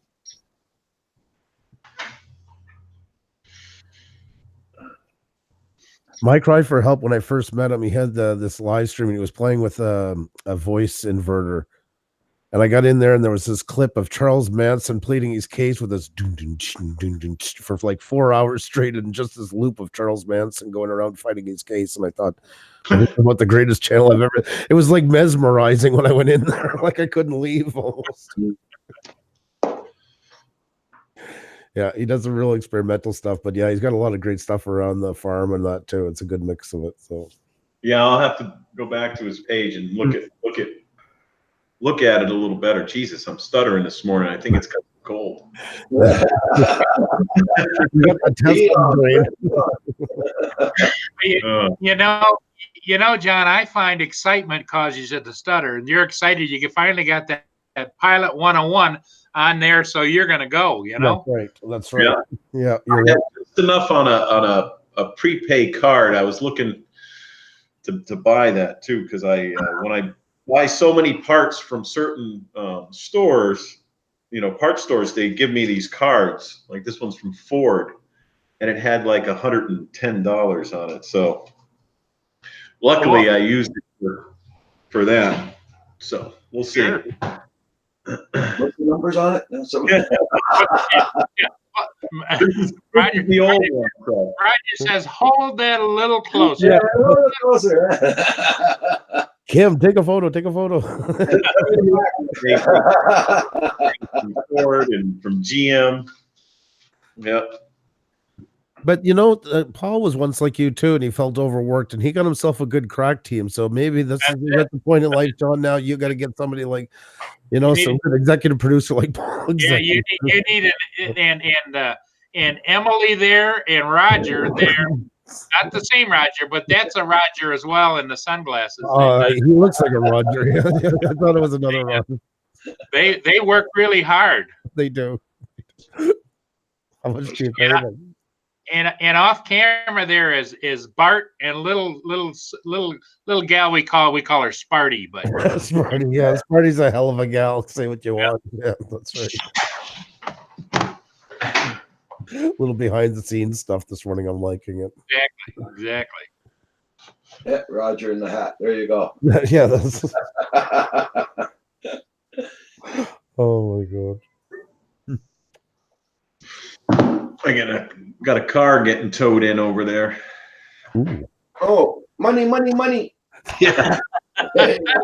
It's a Cadillac, so Oh, double money. I don't know if you guys can see out that window, but We should AAA dropped it off. Nice. Who knows what's wrong with it? It's never good on a Cadillac. Oh, When those things break, it's always something crazy.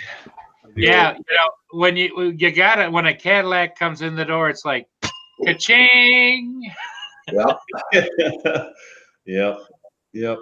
And the parts are just so expensive now for those things. Unbelievable. that's right. A lot of people. Oh, go ahead. Anybody considering going up for the 107 Chaos FPVs, ask. He must just have came in because we've been talking about it all morning. Yeah. The floor is yours, John. Mine? Well, I got all these books and I just subscribed to Remote Pilot 101. And there's actually a coupon code on Ken Heron's website that gives you a bit 30% of off, I think. Yeah. Yeah, because it's $149 for the lifetime, and with his coupon, it wound up being end taxes and everything is $104. So that's pretty decent. Hey, Nero, how you doing? You're alive, Nero. I was the old guy on the left. Oh, Nero. You're alive. Haven't seen you.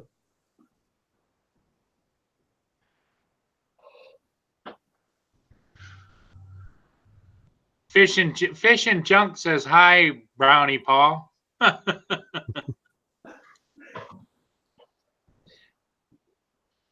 Yes, everybody. Check out everybody's channel. Make sure you got them. And if you look at their videos, please leave a comment and a like.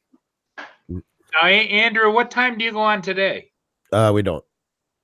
You take today's day off? Today's a day off. Yeah. Every Saturday's his day off. Yeah. Now, Once in a while we go on, but do you put up a notice on that, like off today, see you tomorrow, and at the time, because I know you have a regular schedule. I was just wondering if anybody goes and searches, and it says Pusa Studios is on this time, and all of a sudden it come to Saturday and they're going, well, where is he? Well, where is he? no, we don't have any. We have it on our about section. We have our full schedule. Okay. So that's where they can go and see. But yeah, maybe a sign "Gone Fishing" or something like that. Yeah. The Andy Griffin show type of thing. Or could say "Gone Flying." See you tomorrow. Yeah, that's right. Chaos FPVs at 296, guys. Check out Chaos FPVs at 296. If we can get them up to 300 today, it'd be nice. This is what we're going to put up too. Maybe we'll start doing this when we're off for 24 hours. We'll just run There that. you go. Right. Hey, it wasn't that long ago, Andrew. I remember those used to go on all night long. They'd sign off at 11 o'clock or 12 o'clock, and they'd go until 6 o'clock in the morning. Thank you for enjoying CBC Radio, TV, television, and our affiliates. They list them all off, then they play the anthem, and then you'd hear the big beep, and Yep. creep, Exactly. creep the hell out of you. Yeah. Especially if you fell asleep before and you woke up and that's on the TV. It's like, oh my gosh, are we under an air raid? What's going on? Radar says Chaos is at 297 now. You can probably get them up 3 more, guys, or 4 for YouTube tax. Check out Chaos FPV, everybody. Yeah, I just went there. I'll have to check his page out later and watch some of them videos. I'm subscribed already. I just checked. I still am. But guys, go back if you already have them. Make sure you still have them. I'll be right back. Mail's here. Yeah. Guys get mail on Saturdays. Yeah. They deliver on Sundays. Oh yeah. Oh my God. How you doing? Let me go to the other building. I'll see what we got over there. There you go, guys. Chaos FPV 299. One more to go. So One more for Chaos FPV, guys. Check it out. I'm still waiting for it to pull up in the chat. Barry's Views, how you doing? Barry's Views, if you do not have Chaos FPV, please support his channel. how you doing, Bear?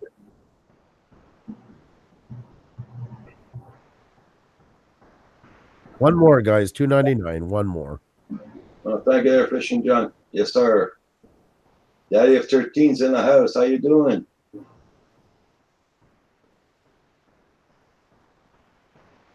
Yep. Barry's Views. Flow Zone. Michael Benny, how you doing? 300. Congrats, Chaos FPV. Very well done. Don't stop there, guys. If you don't have him, please support his channel. Yep, Michael Benny, it's Chaos FPV. It needs it. Yep. These numbers on the board there. Congrats, Chaos. You got your 300. I'm going to give you one or two more so you can get the YouTube tax out of the way. Now I need to post more videos. There you go.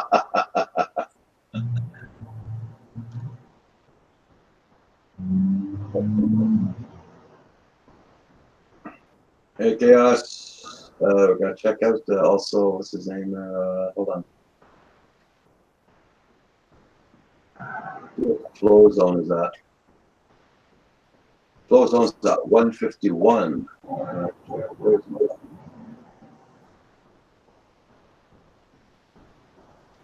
And everybody, please hit that like button too. Please, thank you. Oh, no, you serious, Blizzard? Dang. We've been having windstorms and rain for the past couple of days now. Blizzard, yeah. Lots of flooding going on around here. Yeah, we're still under Montreal's still under state of emergency there. Yeah.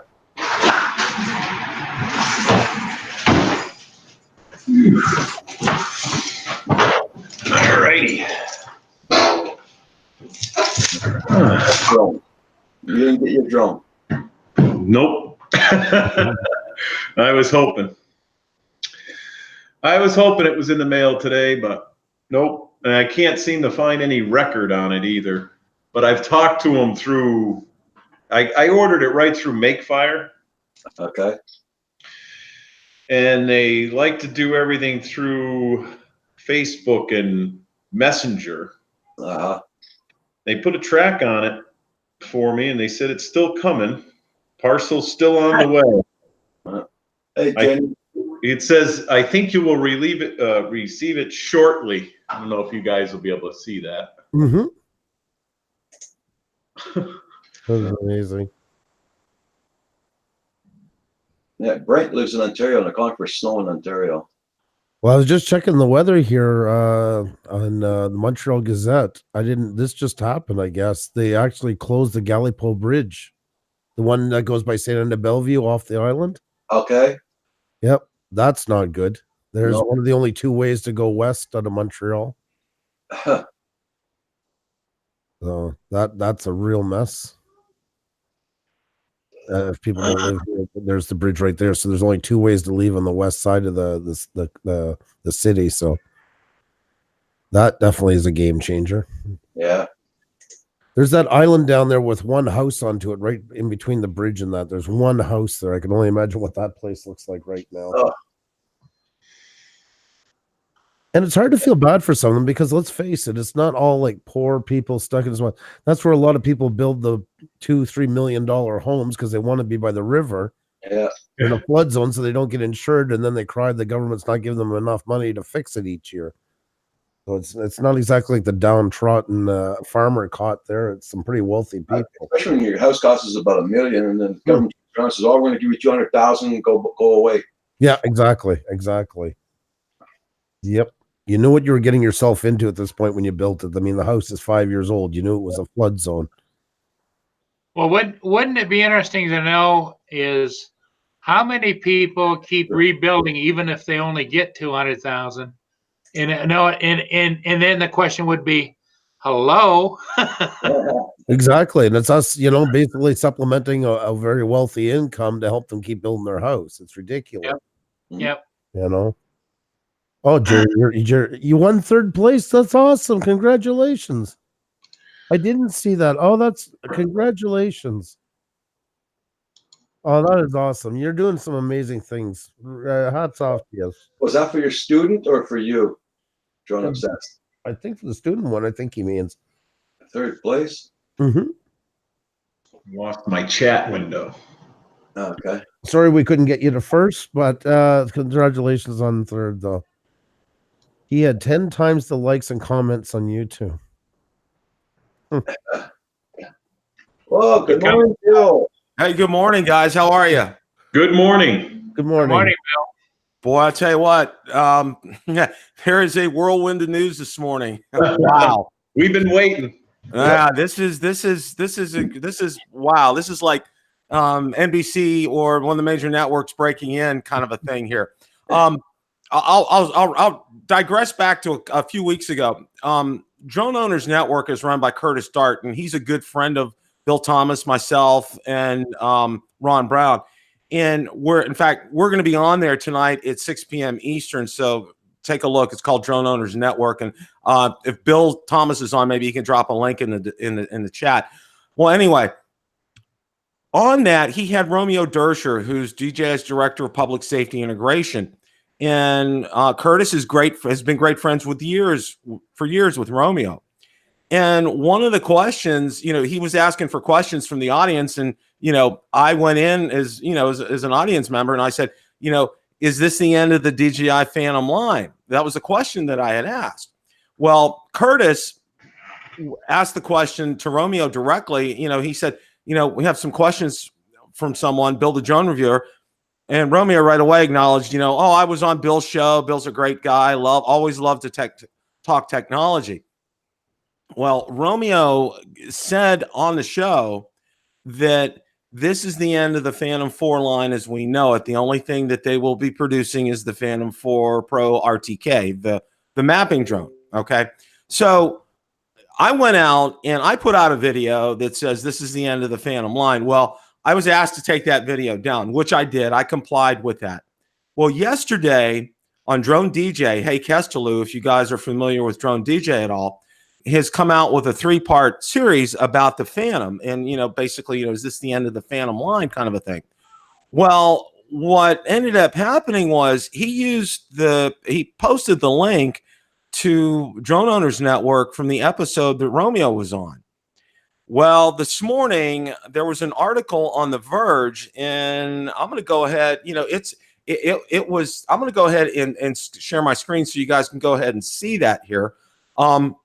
It's, basically what they are saying is DJI denies that it's discontinuing its iconic Phantom drones.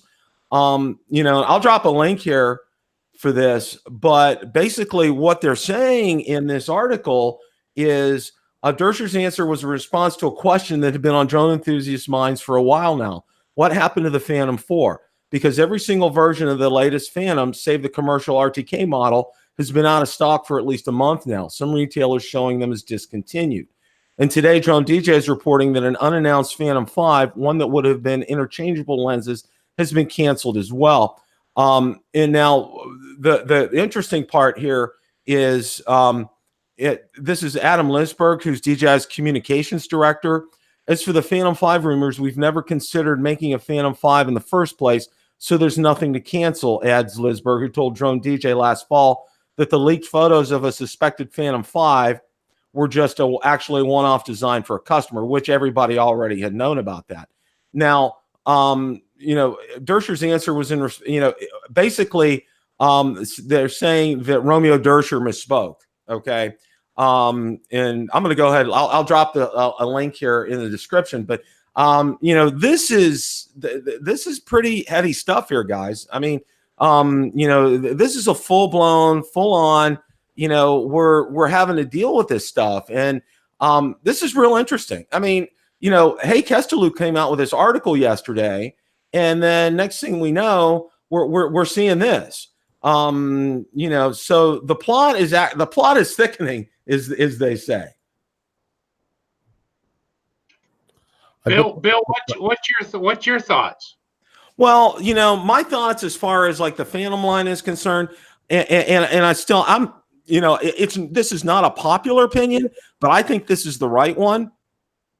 I majored in computers and in business, and if you're a marketing person and you know about the money that it takes to build up a brand or a brand name, an iconic brand name, I mean, you always think of Nike, you think of the swoosh, you think of Coca-Cola, you think of the registered, trademark name of Coca-Cola. You think of Phantom. What do you think of? Okay, now obviously I'm not talking Phantom the Opera, but you think of DJI. I mean, this is like an automatic kind of a thing. It just pops right into your mind. So I don't think that and this is the one thing that I have been saying is they're not going to kill that name. Okay. Whether or not it's not going to come back, it's not going to look the same. It's not going to have the iconic look with the legs and all that. It will come back in some shape or form, but it won't look the same. That's my opinion on it.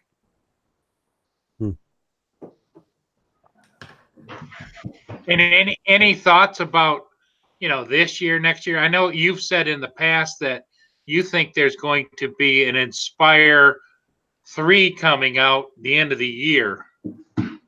Well, that's pretty much what was real interesting was, and this is the other thing I wanted to talk about, was Rick Smith was on Coast to Coast Drones Bucket List Boys on Wednesday night, and it's always a treat to have him on.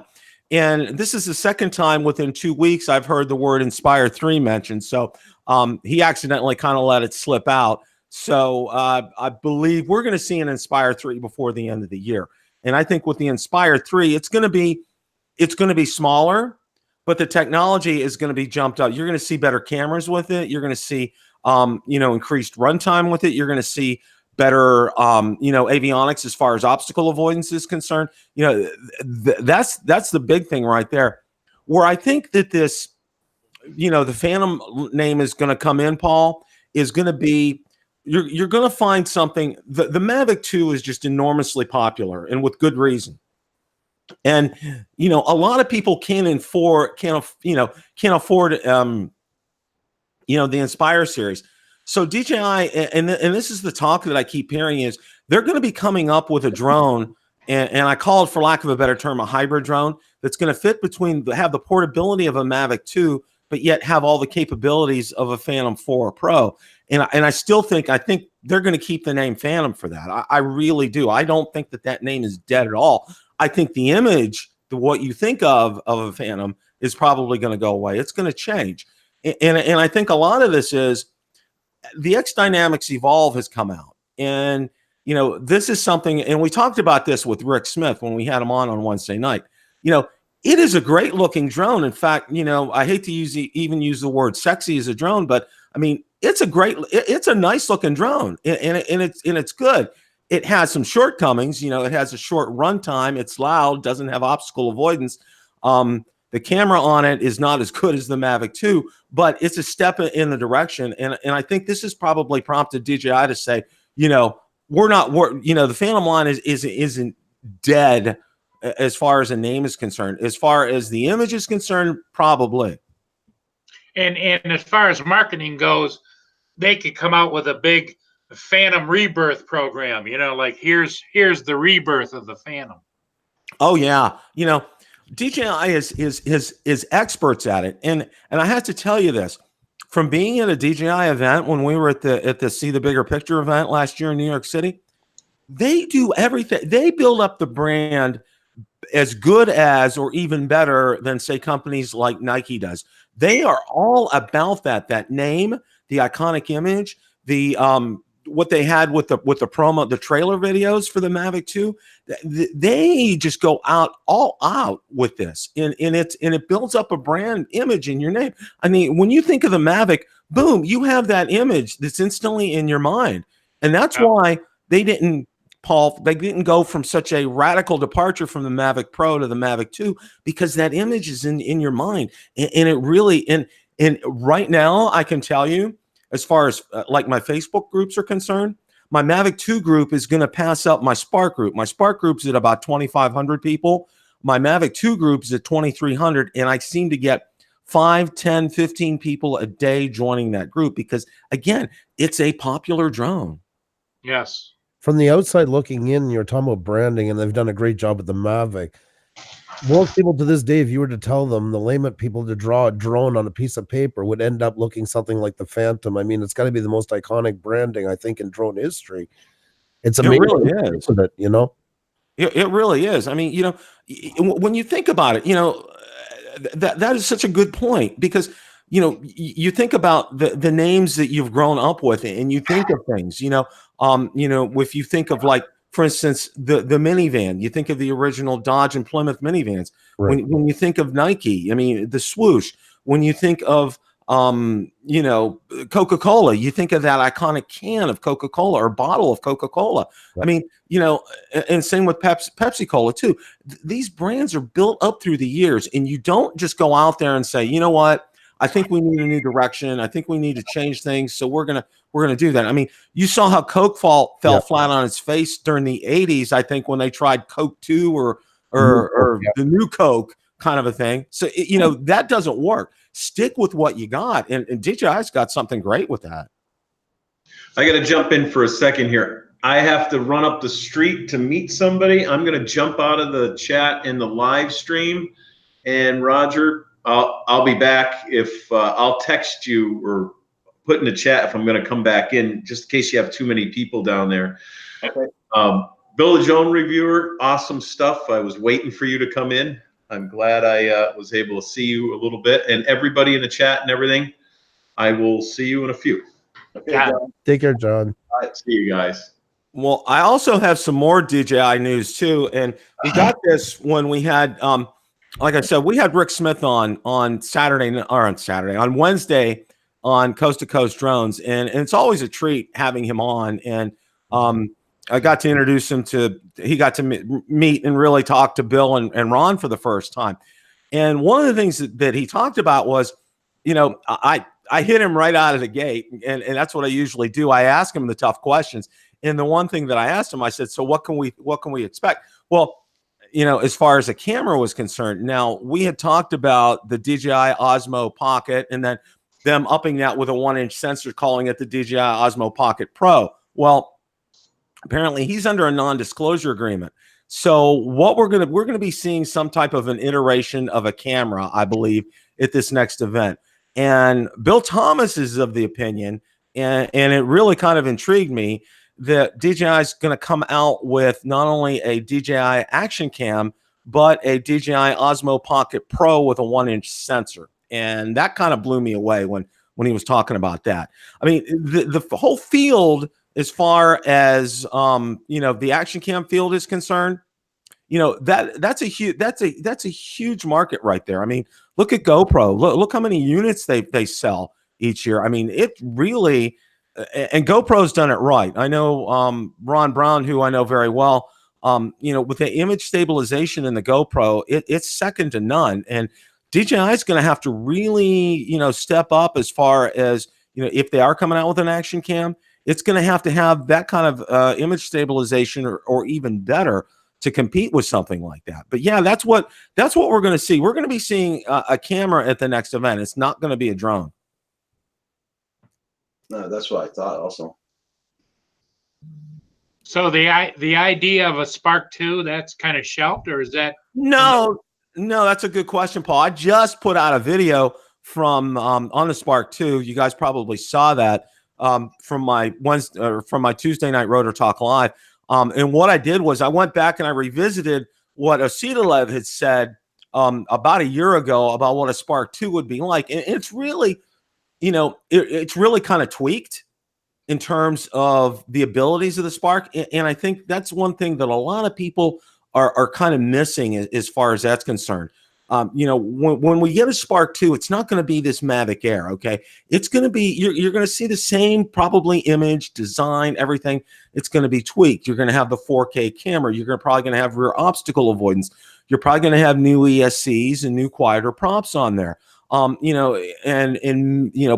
going to hook it up with a cable instead of Wi-Fi to increase the transmission range. So, I mean, there's going to be some, and the whole idea for this, and a lot of people miss this, and this is a good point, Paul, is that you want to keep the cost down because the selling point of the Spark is the cost. I mean, you can, somebody had posted this morning on my latest video and said, well, the Mavic Air is a Spark 2. And I said, no, you're missing the point. The Mavic Air is $799.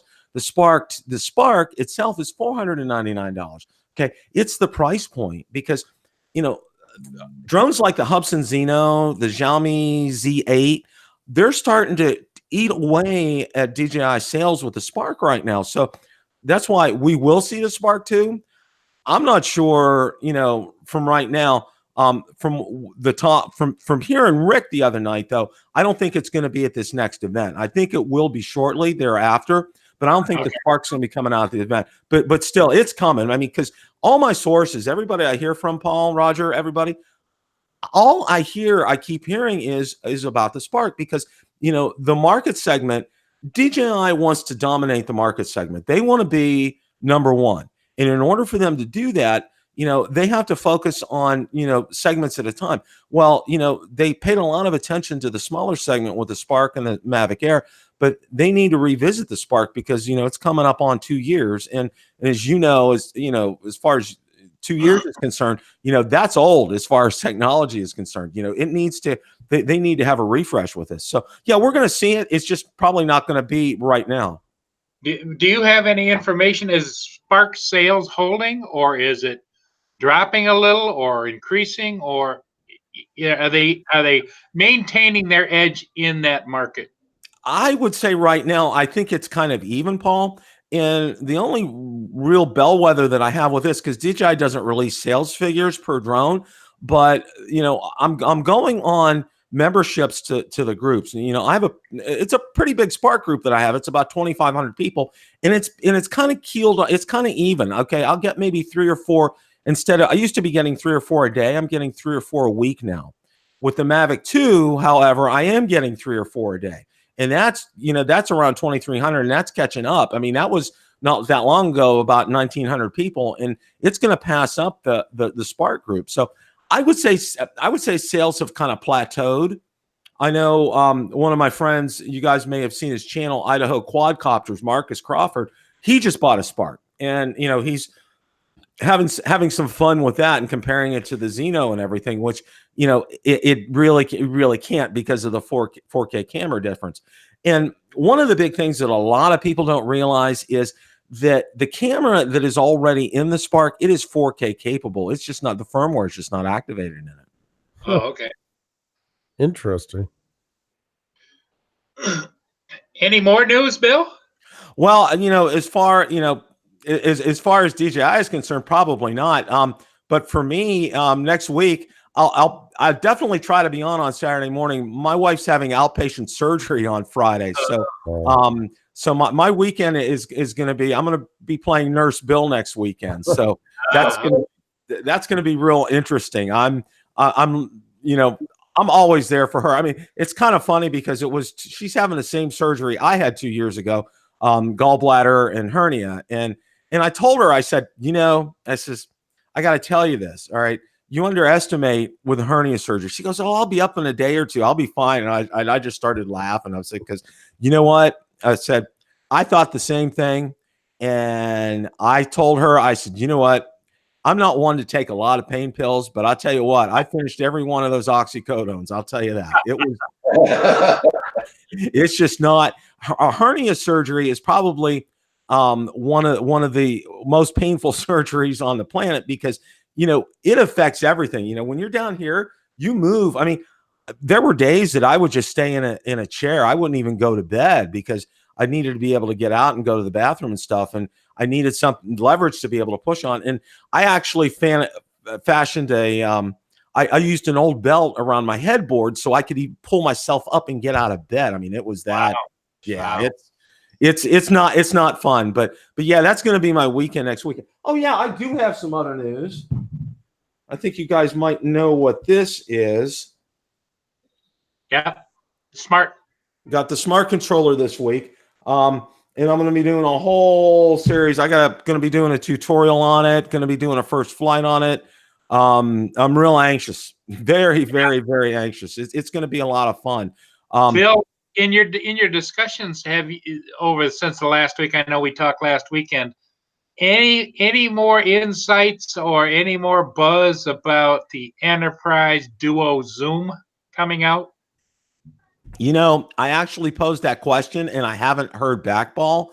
You know, because and here's my thing. You know, I think you hit a hot topic here, because you know, the Anafi came out with their thermal at $1,900, and you know, the price point, you know, I hate to say this, you know, the price point really is what speaks loudest here in an instance like this.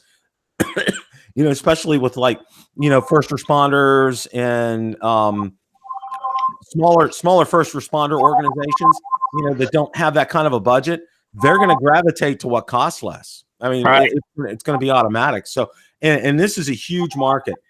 And you know, and the big thing here is we discussed last week with this, is they need to combine that zoom camera with the thermal camera that's on the dual. I mean, no questions asked. I mean, it just, and I haven't seen any footage from the Anafi thermal, but I bet it already does that. And I think that's probably, DJI's probably, you know, paying attention here. I could say that. And the other thing too, Bill, is they're probably scratching their head going, how does he know this stuff? You know, how does he know what we're up to? Oh yeah. You know, and you know, it's not rocket science as far as this is concerned, because you know, I had the dual for a week, and I can tell you the regular camera on there, it's not even. This is my personal opinion. It's not even okay for a regular drone. Okay, it's just not good. It's just. Yep. But their problem was, and I understand from an engineering perspective, and this is one thing. This is why I like Rick Smith so much, because he's an engineer, and he brings you back to an engineering perspective. You know, think about them having to fit two cameras in basically just a little bit bigger of a module than like the Mavic 2 Pro. And that was the challenge for DJI and for their engineers, and they did it. I mean, they did. You know, hats off to them as far as an engineering feat is concerned. But you know, as far as you know, it's still a great tool. Can it be better? Yeah, it can be a lot better, and especially like we talked about with having a zoom camera in there. I mean, it's invaluable as far as that's concerned. Exactly. One other question about the Enterprise. I took my regular Enterprise out and was flying a ship with it the other day, and flew perfectly, you know, just like the regular Mavic 2 Zoom. However, what I have noticed the last few times I've used it, get up around the 6 minutes of flight time, and all of a sudden the pilot app crashes. It doesn't affect the flight. Actually, it just goes to a hover. But I have to restart it, and within half a minute or so, it comes back up to where it was. But I'm just wondering, it isn't just once. I've had it happen just about every time I fly that Enterprise. Well, yeah, that's something I would probably, you know, if you have Twitter, I would contact DJI support, because that app shouldn't do that, Paul. It should be able to, you know, run through it without any problems. You know, that's one that you need to send to DJI support for sure. Okay, because I just didn't know if you'd heard of that before. Now, one other thing that I wanted to talk about is, as far as DJI is concerned this morning, is, you know, I know a lot of people, including myself, and you may have gotten this too, Paul, is a gimbal motor overload error. Yeah. And, you know, I talked about this with Rick Smith the other night, and, you know, see if he's heard of it. And he says, yeah, he's had a lot of people ask him this question too. Now, you know, one of the number one things, and I always tell this to people, you know, I know a lot of guys like to be macho and launch them from their hands, or or wherever, which is okay. But I tell you what, when you land these drones, you need to remember something, okay? You're landing $1,500 over dirt, over grass, over sand. And you know what? It gets up, and this is the thing that Rick kind of thing, it gets up into the mechanisms. Now, when you're landing the Zoom or the Pro, or, that gimbal, if the gimbal's facing, if you're 90 degrees down, it automatically goes up. I mean, when it's like 3 feet from the ground, it does that all the time. And it does that on purpose to as far as not to damage the camera is concerned.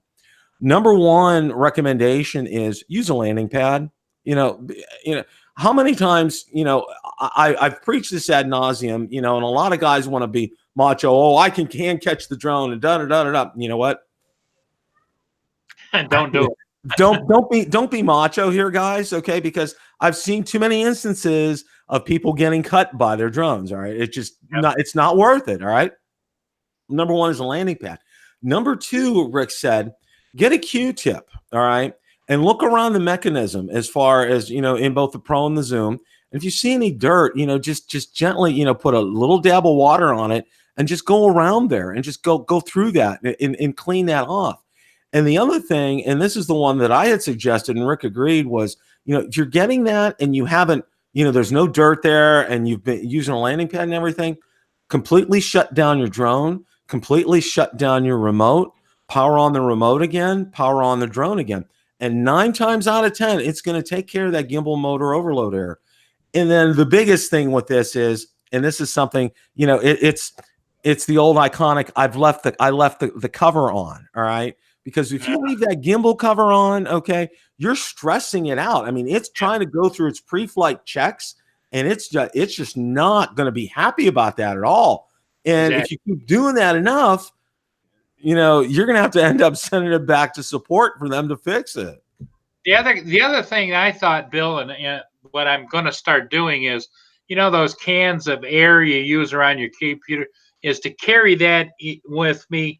And every few flights or whatever, just give it a little dust off up in the mechanism and everything else. Not overdo it, but just blow out whatever's in there, That, Paul, that I couldn't agree more. When I went out to the beach with Ron Brown, the first thing I did when I got back was I got my can of air out and just gently went around.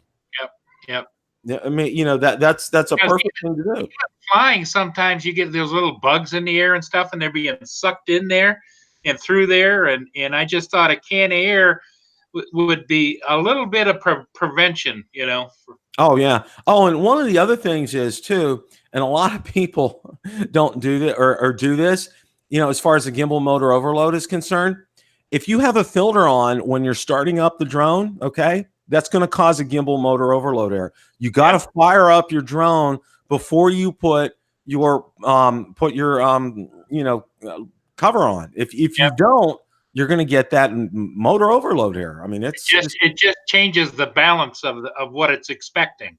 Exactly. I mean, because it's all, DJI, say what you will about them, but they're very precise with things. And, it has to be within a certain tolerance, when it's going through its boot up program. And if it's not there, you're going to see those errors. That's why I tell people, I said, you know what? That's why you follow the rules. I mean, that's just the way it is. Oh, lots of good information. Well, guys, Bill, before you go, I don't know if you know Andrew from Pusa Studios. Andrew's kind of the lord of the live stream, but anyway, that's another story. But Andrew is going to start flying. He has a son, and they're going to start exploring flying a drone. In fact, Roger's going to be sending them one, and I also think he's probably going to be getting another one, probably a Spark soon, so that both he and his son can go out and fly. And any suggestions for him? As far as a drone to get, or as far as flying? Flying, learning to fly. Flying. Okay. Well, the first, my number one suggestion, Andrew, find a big open field, because open fields are very forgiving. Okay. Yeah. If you go in an area where there's a lot of trees or vegetation, that isn't so forgiving, because when you do that, it's, 9 times out of 10, something might happen, it will happen. So That's my number one recommendation, is to find a big open field. I mean, that just and you can find them. I mean, that's where I took my very first drone flight was it was New Year's Day, and it was behind a church that had a soccer field, and there was nobody there. So look for a place like that. That's my number one recommendation. Number two is make sure that battery's charged before you leave. Make sure it's completely charged up and ready to go. Okay. Controller for the controller and the aircraft. Yes, Paul brought up a good point. Both the controller and the aircraft. Those are the first two. And the landing pad, right? Like I see one behind you. Mm-hmm. Oh yeah, I got one. It's all ready to go. And see, that's the nice thing with me. Over on my table that's behind me over there, I have the Mavic 2's all ready to go. I'm going to expand it. I'm going to be adding the Phantom 4 over there, but it's like I can grab and go now. And especially, now having the smart controller, it's definitely going to be grab and go. Be able to catch, like you guys may have seen that beautiful sunset that I did. It was probably late last year that I did that, but that was one of those. I got home and, I saw the sun out there, and my wife says, "You got to get that." So, I ran out. I had batteries in one hand. I had the Mavic in the other hand. I had the controller. I mean, I was running to get out there and caught it. And I did catch it, but having a smart controller is going to make that world of difference. Oh, one other piece of news regarding that. You probably saw there was a big update for the smart controller this week, and it now work. And Paul, this is probably especially meaningful to you. It's now working with Mavic 2 Enterprise and Mavic 2 Enterprise Dual, which is kind of huge. Original Dobo, if you haven't watched his channel, he put out a great video about that, so you definitely want to check that out. But one thing that I did ping DJI support about, and they still haven't. They confirmed that they're going to do it. It's just not when. That it will work with the Phantom 4 Pro V2.0 because it has OcuSync 2.0. They just haven't confirmed a date to me when they're going to be able to do that. So, I'm hoping sooner rather than later, because you know what? This is so much nicer to be able to take out than the controller for the Phantom 4. The controller for the Phantom 4 is a beast. Andrew, any questions you have? Is it going to be a new drone pilot? No, I was just taking it all in. I mean, a wealth of knowledge, and I just love hearing anybody who really knows their stuff and anything. So I think this is amazing for everybody in the chat. Always a great job.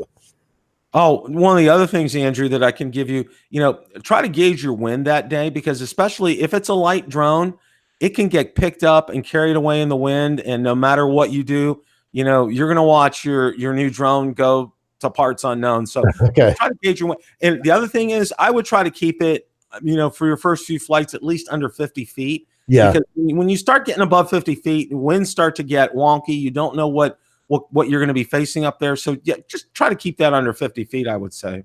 My son and I, we shoot trains together. That's our father-son things in the summer. We got some fields up by Ontario on the border where it's all farmland. So we already even have a place. There's tree lines that block some of the wind, for the first 50 feet or so, and they're wide open spaces. So that's where I think we're going to probably head for the first couple of flights.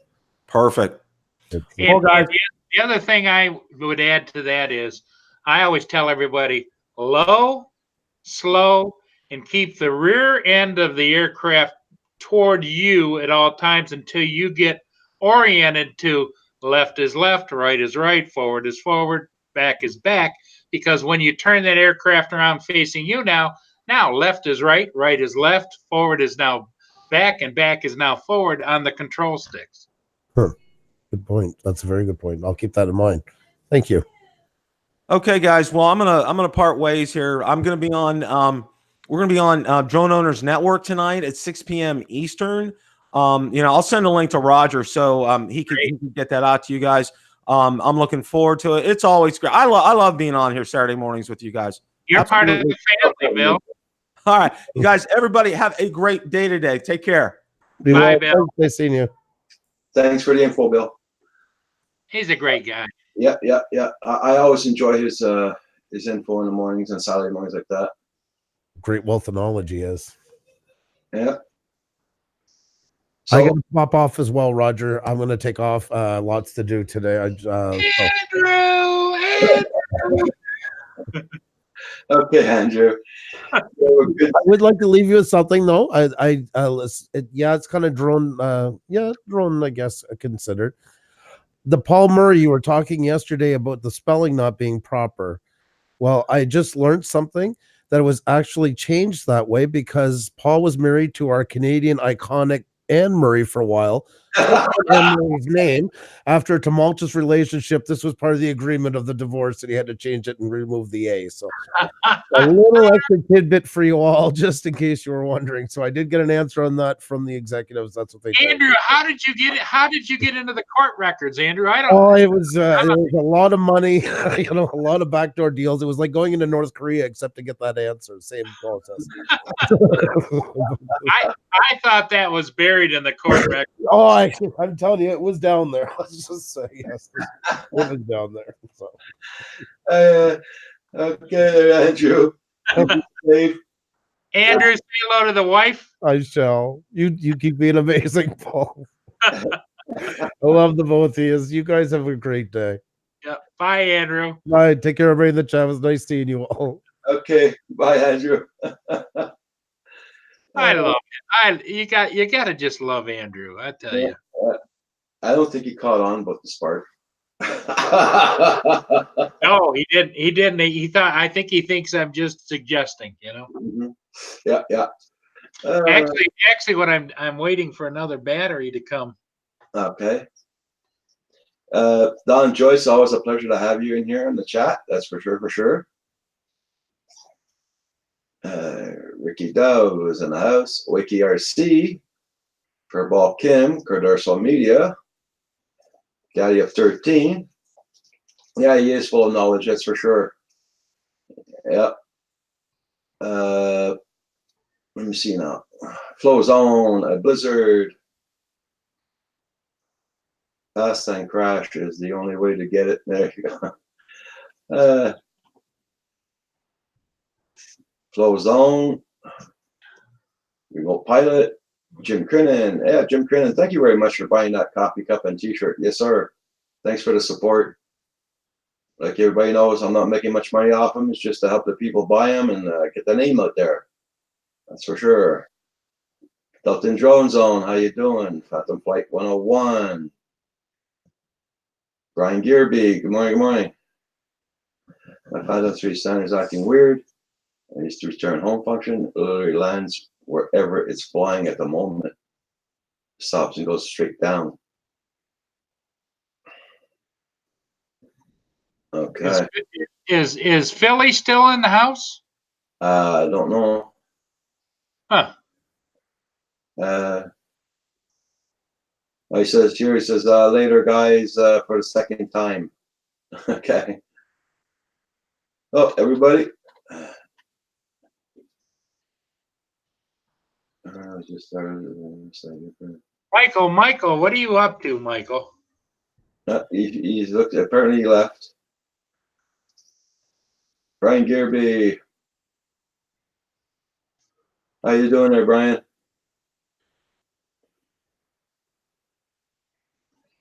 That's quite Saturday afternoon, morning.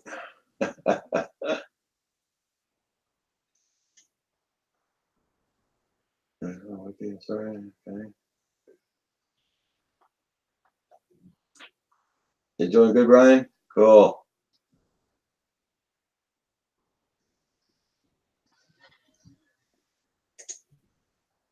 Let me see if I got. Yeah, Jim Crennan says, make sure you get your coffee cup mug from Canadian Drone Hub, and also he's got great T-shirts and all the good stuff. Join the club, Canadian Drone Hub. Thank you very much, there, Jim. Thank you very much. Yep. And don't forget to hit the like button too. Terrell Creativity, how you doing? Good morning. Good morning.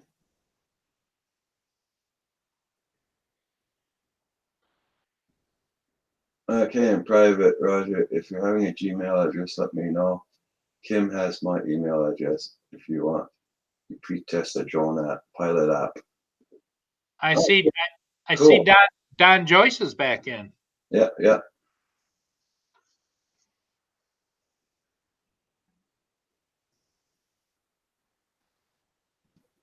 Now, have you ever had him on here, Roger?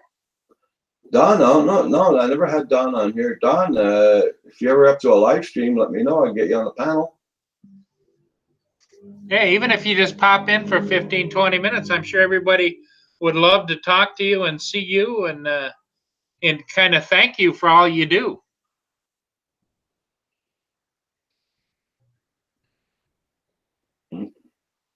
I live under a rock. Don Joyce.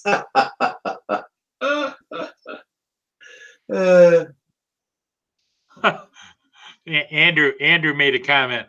I did hear about the Spark, and I'm not buying it, Paul.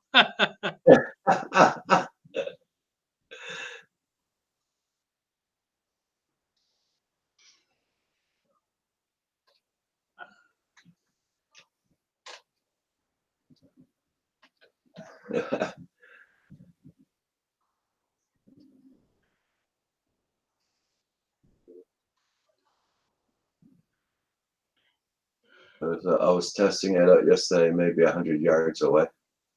Okay.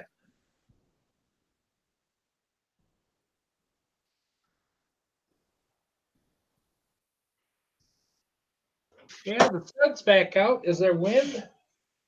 I hear it's raining like a bugger. Light wind. I might have to try and see if I can't track a ship or two.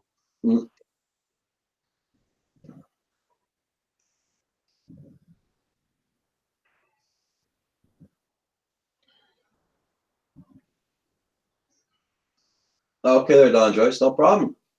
Yeah, if you ever want to come in on like a Saturday morning, same time as Bill or something like that, you know, give us some knowledge, that's for sure. We're always eager to learn.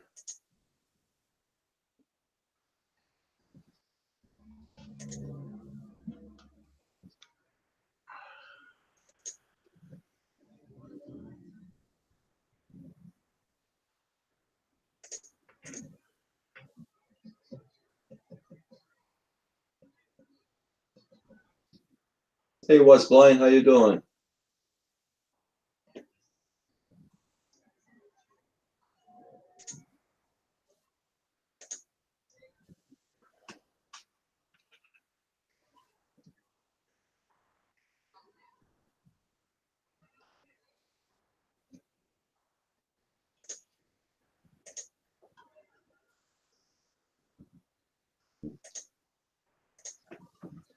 I'm trying to send a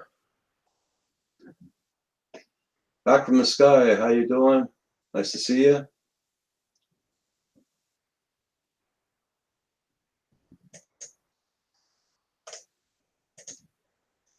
Yeah, nothing in the area. Brother deal. Check out the Torres going so helicopter.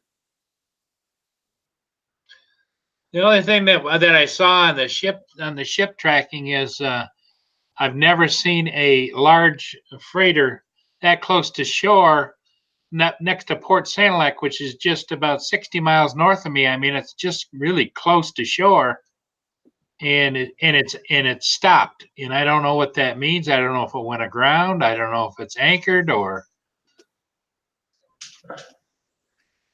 it's just strange. Yeah. I'm trying to send. There we go.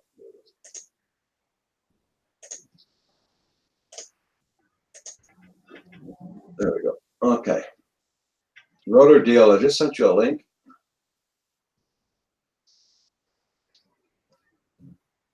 Back from the skies in the house. Was blind. Bert Ariels. Don Joyce. Jim Crinan. Okay, Jim Crinan, thank you very much for coming in for the support, my friend.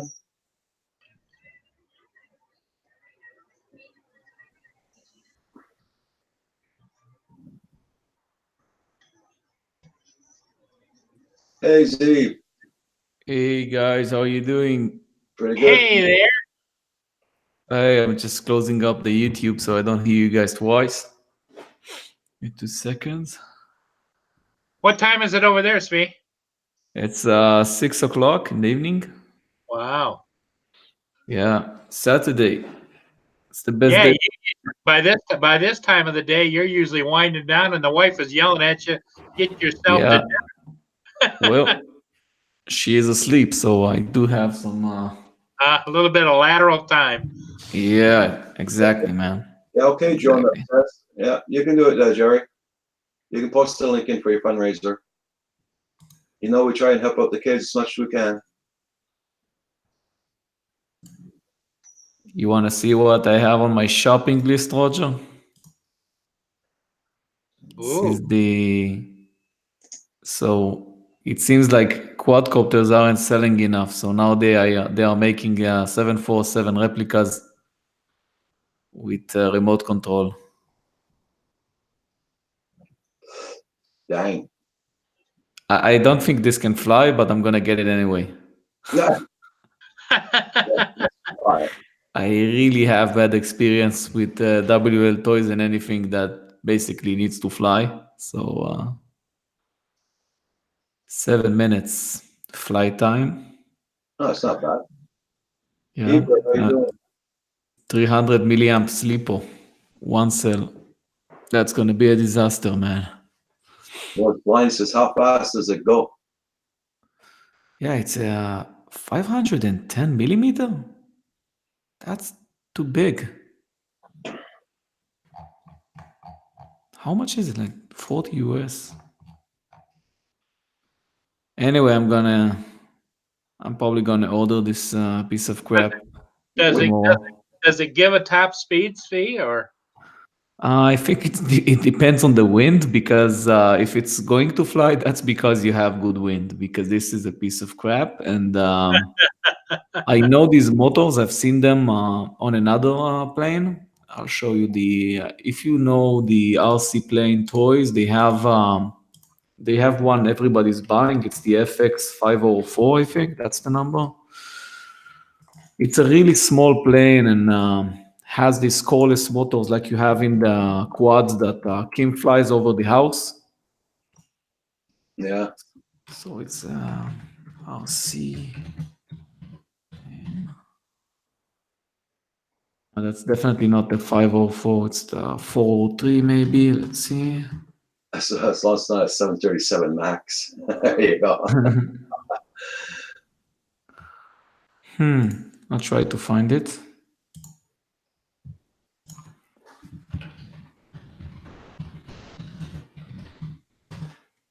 How are you guys doing? Not too bad, not too bad. The weather sucks big time, but not bad. Really? Yeah, I've seen on Kim videos that Yeah. he's doing well. Yeah, that's Wow. one day. That's one day. We got one day here and there. Right now it's sunny here at 3, but we're supposed to, about 3 o'clock, the weather's going to change. We're going to get rain and then followed by 3 inches of snow. Wow. Damn. I think they had some guy here took a truck and delivered us some snow like the other day. So my wife went and played with the snow. So I had some time to play with my quads. Yeah. But then she came back. This is the FX803. I think if we have Ricky Dove on the chat, he probably knows it. Everybody bought this. It's I think it was like $15 US. So It's a hand launch type of thing? No, but because it's the quality is so low, if you actually try to lift off the ground, the wheels they just break apart. So yeah. Brian, you're lucky. It's been raining here for the past 2 days. We had a big windstorm yesterday, and it's very windy again today, and it's still raining. Yeah. We're having major floods all over the place here now in Canada and Quebec. Wow. Keep safe, man. Well, I'm okay. I'm high up, but the other people are getting belted like anything. How high are you? Like in meters above sea level? Oh, I'm only 500 meters. 500. Wow. But there's no lakes or rivers around here. Or anything, right? Yeah, I think I'm at 700 right now, but this is like the highest you can get in my area.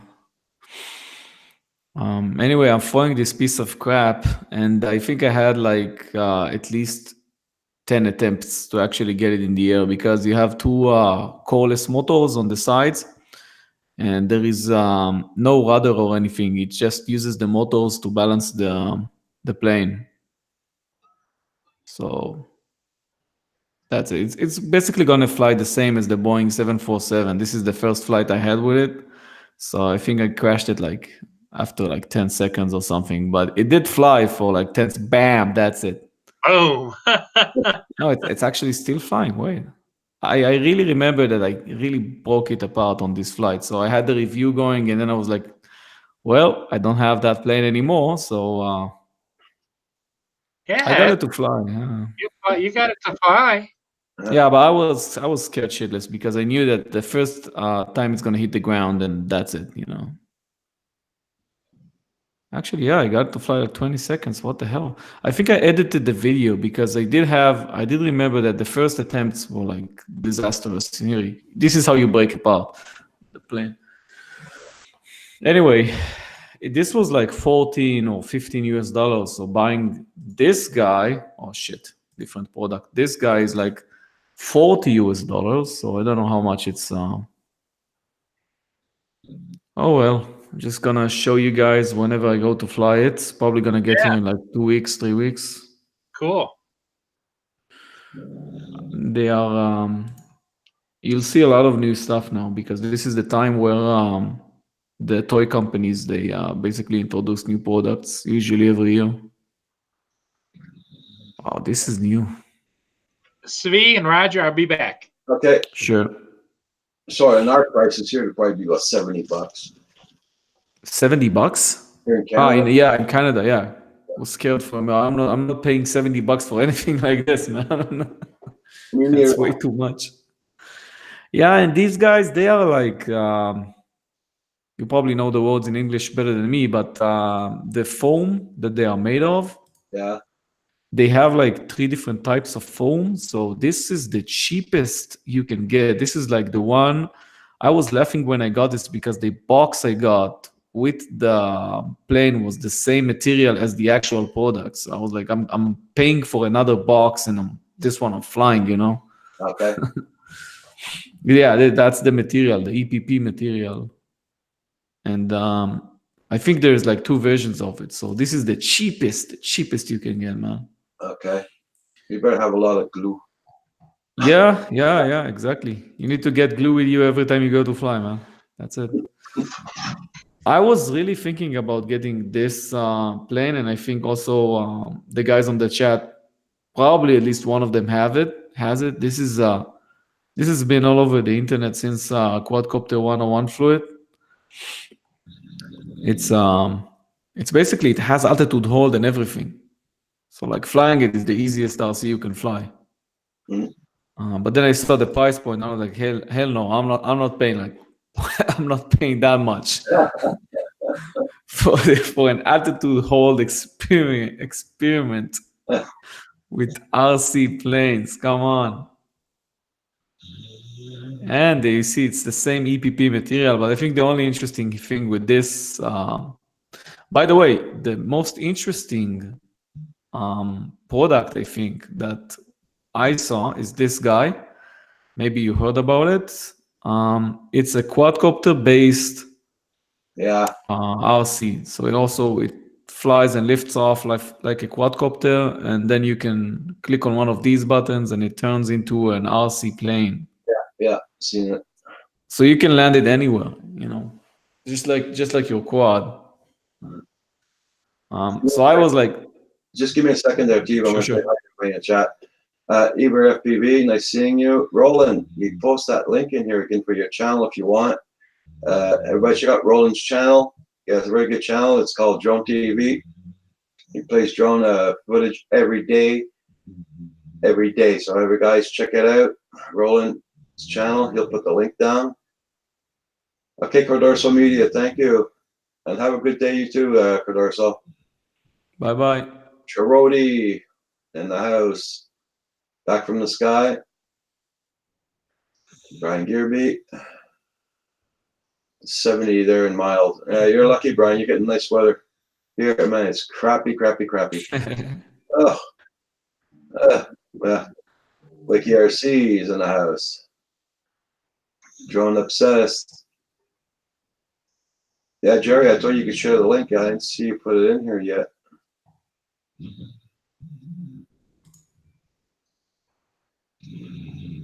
Okay, Roland put his link in. Yeah. Jerry's got a fundraiser going there. He's gonna put their link in here. Mr. Doughboy 356, good morning. How you doing? I think I hear someone snoring, Roger. Oh, it's my dog. I thought this was Paul. Yeah, guys, I'm going away for a moment, then it starts snoring and sleeping, whatever, on the floor, you know. When is Val's gonna? When does Val gonna come to you, Roger? In June. Oh wow, nice. That's gonna be good weather, right, on Canada? Oh yeah, yeah.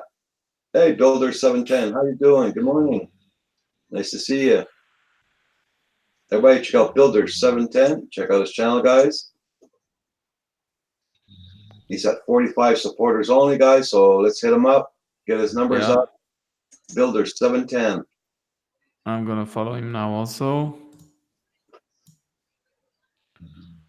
Yeah, Builder, you are at 46 now. Enjoy, man. Let's see. Everybody, check out the goal. Everybody, check out the link that Joan Obsessed Jerry, Joan Interest Groups just put in.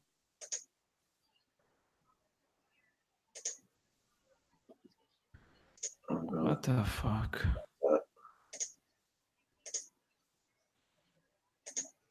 There you go.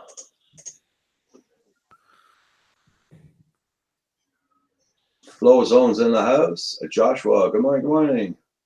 Doing pretty good, doing pretty good.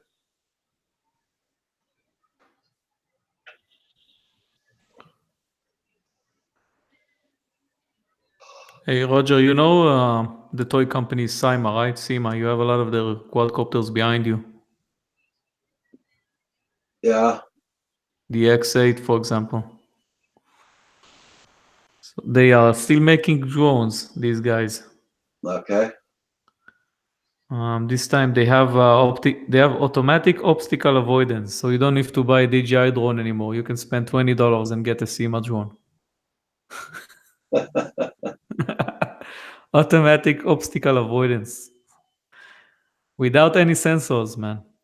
With nothing. Oh, I spent all my money buying that QX7.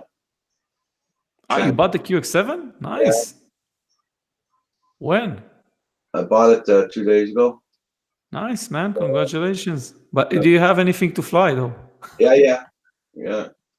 I saw that Kim has a racer the other day. Yeah, it's 2 racers, and we got a brushless upstairs there also. It takes it. So. Nice. Do you know how to fly them? It's gonna learn. We're gonna learn. You guys have been flying DJI for a while. These guys are different, man. I'm trying to fly them. I'm telling you, it's not that easy. Yeah, I know. I've been trying whooping here in the house, and it's not that easy either. But you can't compare it to the Kim's cheating with the F-36, man. That's a stabilized whoop. That's cheating, man. He needs to fly acro, man. I told him. That's not the same experience. The first time I flew acro, I was like, what the hell am I doing? You know, just press the stick and that's it. You're in the ground. I can't imagine flying a quadcopter that's not a whoop on acro. It's like the first time I'm going to try to land, I'm going to destroy all the quadcopter, you know? Hey, Levin, how you doing? Yeah, it's raining here too. I live in Quebec also. So I live in Drummondville. So it's raining here also and very windy. I hope you're not in the flood zone, my friend. This looks like a good piece of crap. Yeah. Brian, you only fly acro? If you guys know how to fly acro and can save us the time by learning on a simulator, let me know how you do flips, because I don't want to train, like Hadley says, on a simulator for 2 months before I actually do flips with my quad. So if you guys know the trick, let me know. If it's like pushing the sticks for 1 second and then releasing, I'm going to do that. But just give me the exact time so I can save myself months of training. That's when the guy says you have to start somewhere. That's true. Yeah. I know how to do everything besides flips. That's the only thing I don't know how to do. And from what I understood, you have to get a simulator and then train your ass off. This is funny. A high-speed train on RC. I guess you don't have to use any tracks with this. That's weird. High-speed train. You know, it's a high-quality product when it makes sounds and music. Everybody check out Zevlin. I'm sorry, man, I got wrong pronounced your name. He just said that, just a small announcement. If somebody wants to use one of my tunes for his videos, is welcome. So check out his channel, guys. Make sure you got him, and check out what he's got for music. If everyone wants to use it on your videos.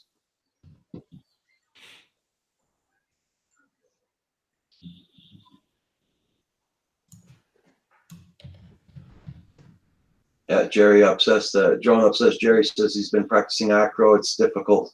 Use a simulator. Don't break parts. Yeah, I know what you mean. Yeah, the problem is you gotta get tons of props because I have, like, for example, on the one that I showed you, Roger, I'm gonna bring it in a second. I have like 3 extra props. That means that I can land it 3 times, and then I'm screwed. That's it. You know? Yeah. I have no idea how these guys landed without breaking any propellers. Come on. Hey, Father, who was that? It was go up the chat just a little bit, and you'll see it's Selvin Bove. Selvin Bove. Yeah. Go up 1, 2, 3, 4, 5, 6. The 7th guy over your name there, Phantom Flight 101. Oh, there he is, right underneath you. Yeah.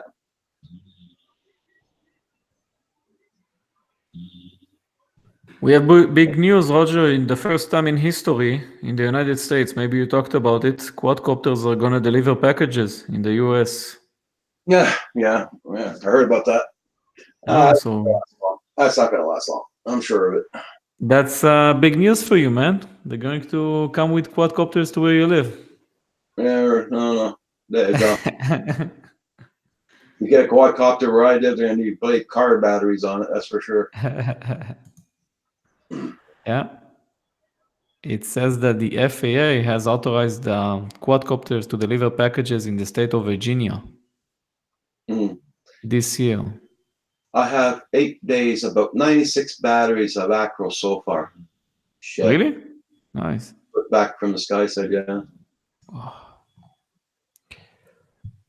Yeah, they didn't have drone simulators when you started playing, Brian. You learned the hard way.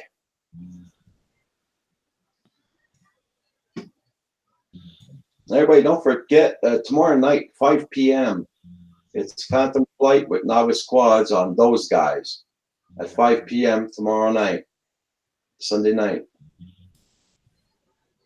And that's the name of their channel, is Those Guys. So, and it's with Novice Squads and Phantom Flight 101. So check them out, guys.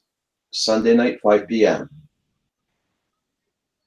And tonight, it's at 5 p.m., it's RC Crazy, and then after that, at 7 p.m., it's Centroid Aerial Views. So check them out tonight.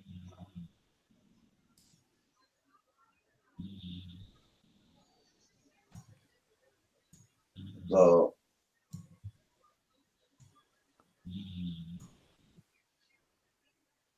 everybody check out everybody's channels. Make sure you got them supported. Have you been on the Drone Owners Network shows, Roger? First time I hear about them. Bill has mentioned that there's another YouTube channel that's basically doing Drone Network. It's the not the Drone Network. Sorry, wrong club. The Yeah. I gotta find his name there. I'll probably post his link. You're supposed to. Oh yeah, he's supposed to send me that link. I'll see if I got it. I think I have it also. I'll send it to you. I just found out about this channel. I think it's a new one. Just posted it in the chat. I think they are copying Pusha Studios because they have the seasons and episodes, just like Pusha Studios doing.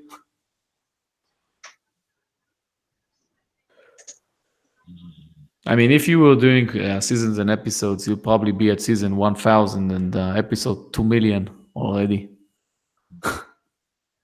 He forgot to send me the link. Yeah, I just posted it in the chat, man. It's on the chat on the. Okay. That's I for also Joan. post, Yeah. So also tonight, put it on the Hangouts.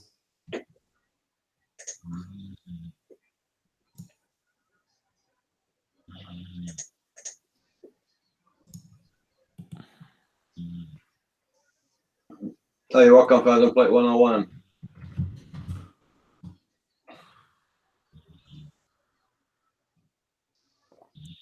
I'm gonna have to start writing a piece of paper with all the bloody live streams I play on the weekends and weekdays.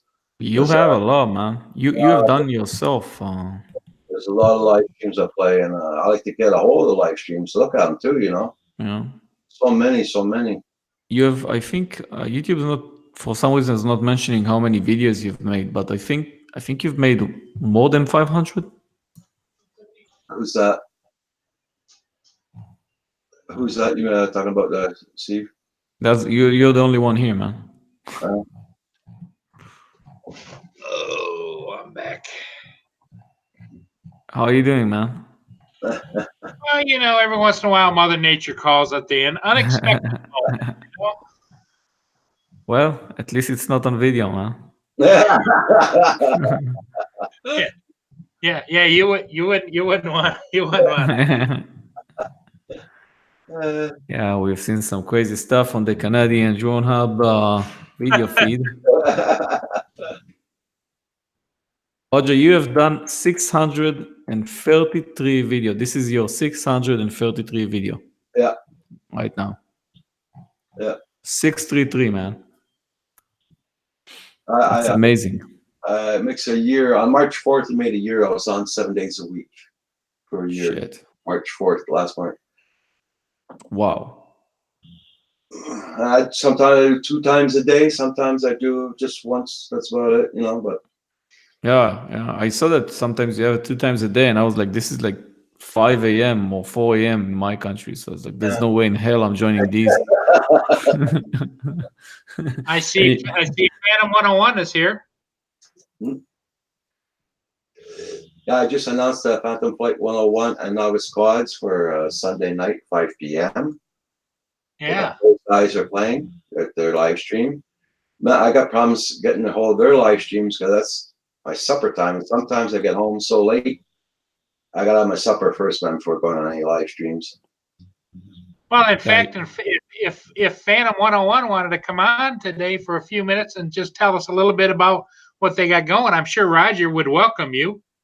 Yeah, for sure. You want to come on, Phantom Flight 101? I did send a link to Roland a long time ago. He never answered it, so. And Roland, post their link for your channel too again.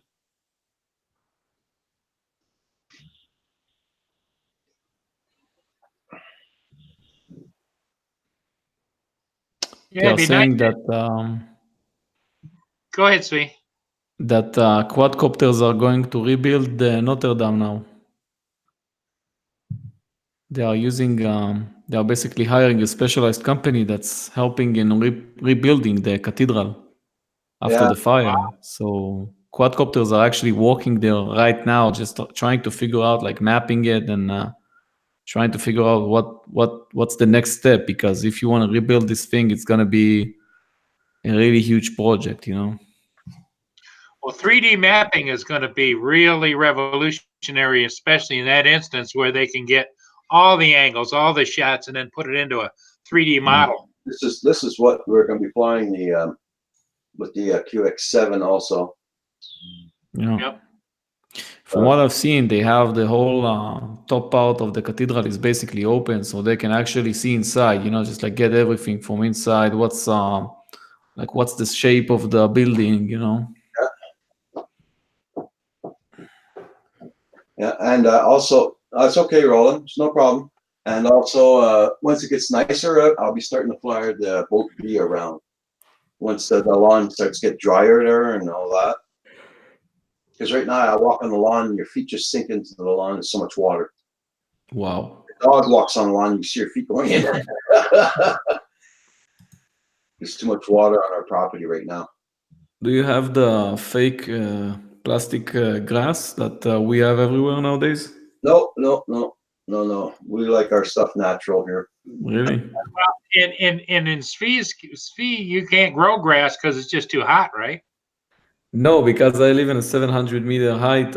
Actually, I have grass, even nature grass, but for some reason, when I bought this house, everything was plastic. It felt like I came to Disneyland, everything was freaking plastic. It's like no nature whatsoever.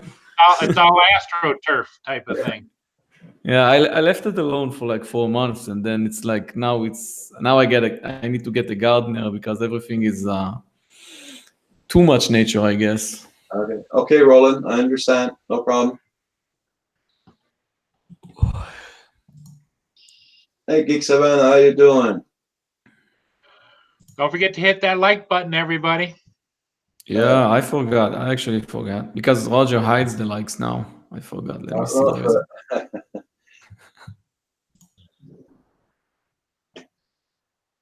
We have a troll attack or something, Roger? Yeah, what?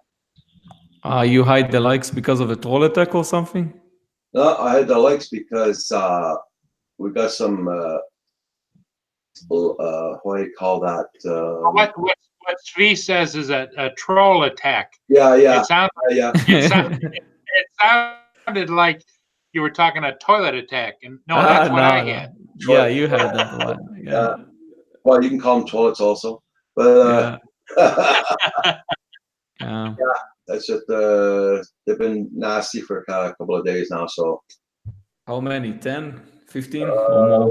A lot more. So a lot more. Wow. Yeah, there. I don't want to discourage my. Yeah. I know. Yeah, we get some. I had the same. Immature adult. In other words, yeah. I had the same thing on my Israeli channel. I used to get like, I guess it was like at least 5 or 6 guys. They gave me like between 50 to 60 dislikes on every video. Oh, shit.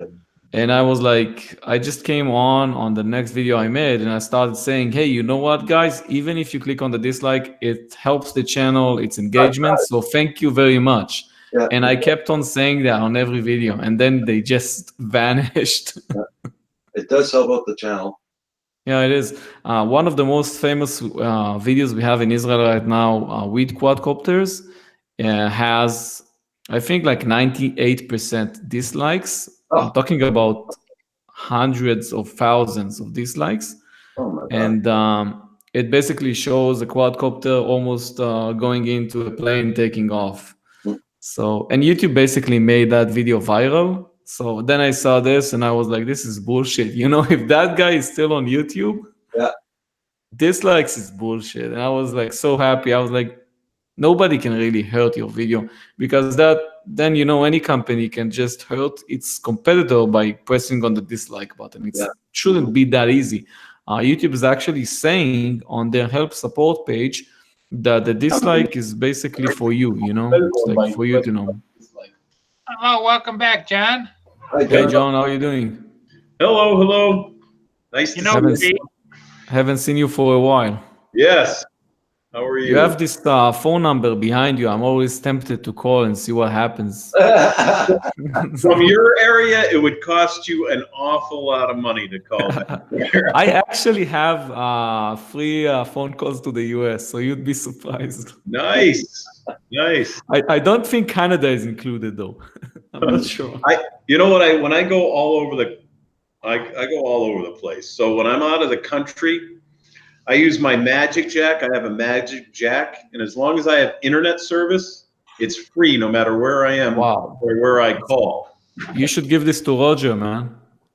Oh, Magic Jack? Yeah, just give him anything, man. He needs internet. Yeah. I mean, Kim is doing videos of the cables just to make sure they are still connected to the house, you know? Yeah, they're getting a storm up there, right?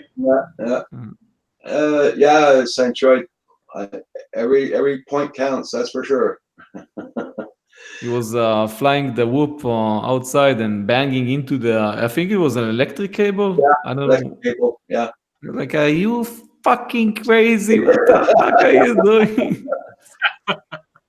How are you going to charge the whoop's battery if you fuck up the entire electricity for the neighborhood?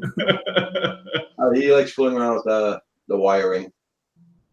Yeah, I think I asked him like the other day, and then he showed me. Yeah. He's laughing upstairs. I can hear him. Yeah, that's it. Back from the sky. Yeah. At the end of the day, who gives a crap? That's right. Oh, I found something Kim should buy. I'll show him. I bet he's watching the YouTube. Hey, Kim, you should buy this. I saw that, and they had a ladybug that looks like that you can get.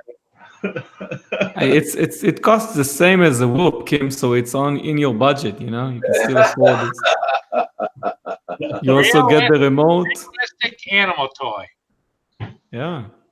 There you go. The only shitty thing here is that it's infrared, so you won't be able to scare Roger because it probably won't go more than 2 meters. Wouldn't that be a hoot though in a really upscale restaurant? Oh, That's how you get your views on YouTube, Roger. You should get this. I have a couple of ideas for reviews. Do they make that sphere in like a cockroach or a spider? Yeah, sure. They have everything as long as you're paying. Let me show you. yeah, they do. Yeah. Wow. You can get what's the name of your wife's mother? I mean, how do you yeah, you could get like your mother-in-law in RC nowadays if you actually pay the Chinese. If you want something scary, of course. Like really scary, you know? Well, if I was going to buy a robot for the house, it wouldn't be like my ex-mother-in-law. No. That's for you. You asked for it. It'd be more like one of the Charlie's Angels, you know? Yeah, I just looked at the one I looked at, the ladybug. It's the same way. It's a little infrared. It's the same. It's the same company. Everything. You know, it would be funny if you could program it to like scurry across the floor, stop, look left and right, scurry a little further. Yeah. Stand up on its back legs, look around. Yeah. I always find it funny how they have to shove in like 1,000 words when they want to like name this thing, you know? It's like, that's not an RC cockroach. That's a funny toy, Kids Toys Creative Simulation Infrared Remote Control Cockroach. The entire toy is ZK30 Brown. By the way, I'm going to tell you Gearbest's biggest secret. If you click on that white space after the name of the product, you'll find the secret number over here. And if you ever want a discount, you need to save this number. Really? That's it. No more secrets here on the Canadian Drone Hub.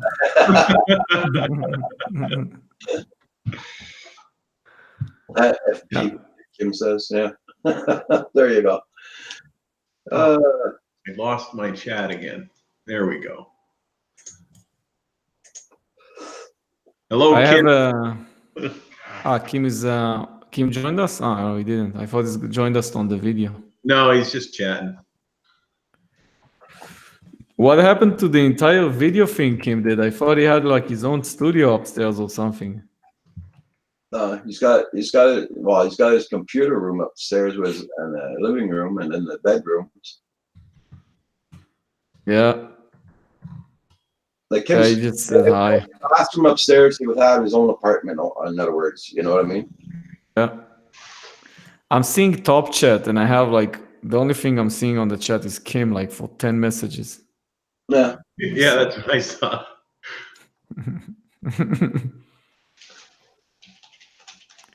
Oh, you have a mess. Yeah, I have a mess also. Roger knows.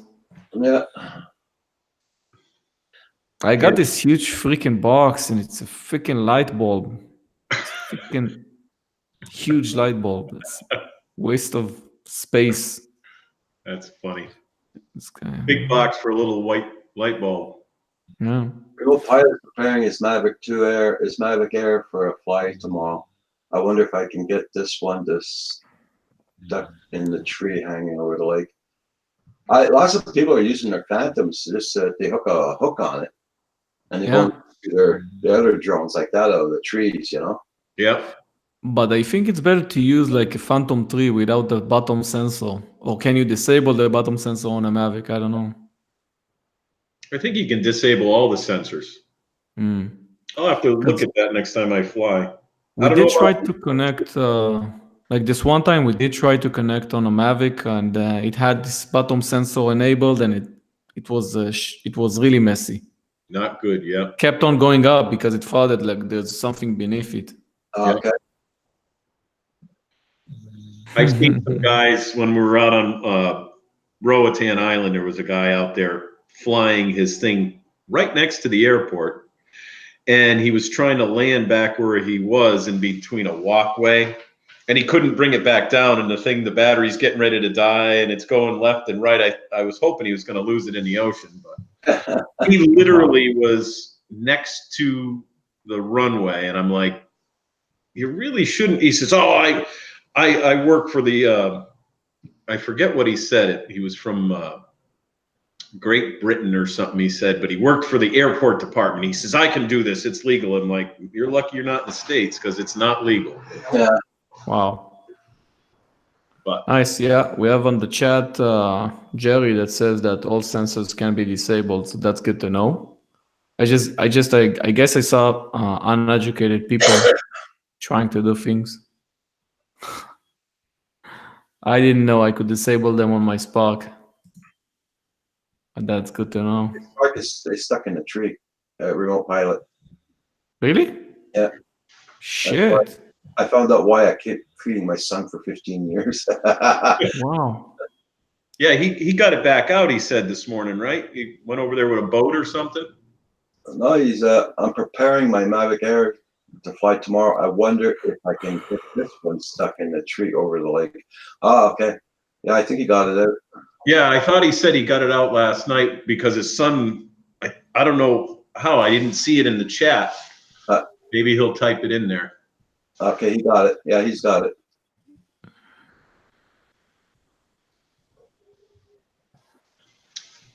I got my cup just in case that I was able to get a coffee while I was out so I can fill this cup back up. There you go. Got mine too here.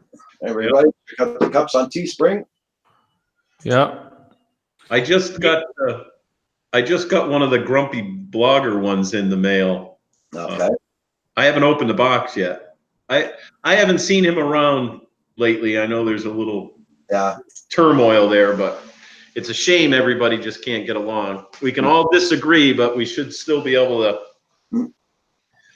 Are you guys starting a war with Canada?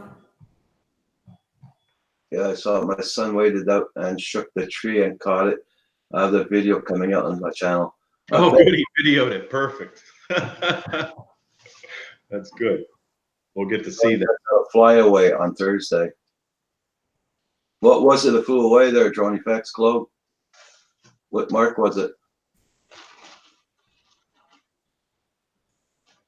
Boy, they've just about done away with flyaways on DJI stuff. Usually the only time you get a flyaway is if the compass gets out of calibration or you get strong compass interference. Yeah. Wow, shit. I know on the Parrots, they just used to fly away. I had one of them just fly away. It was one of the Parrot Bebops, the original one.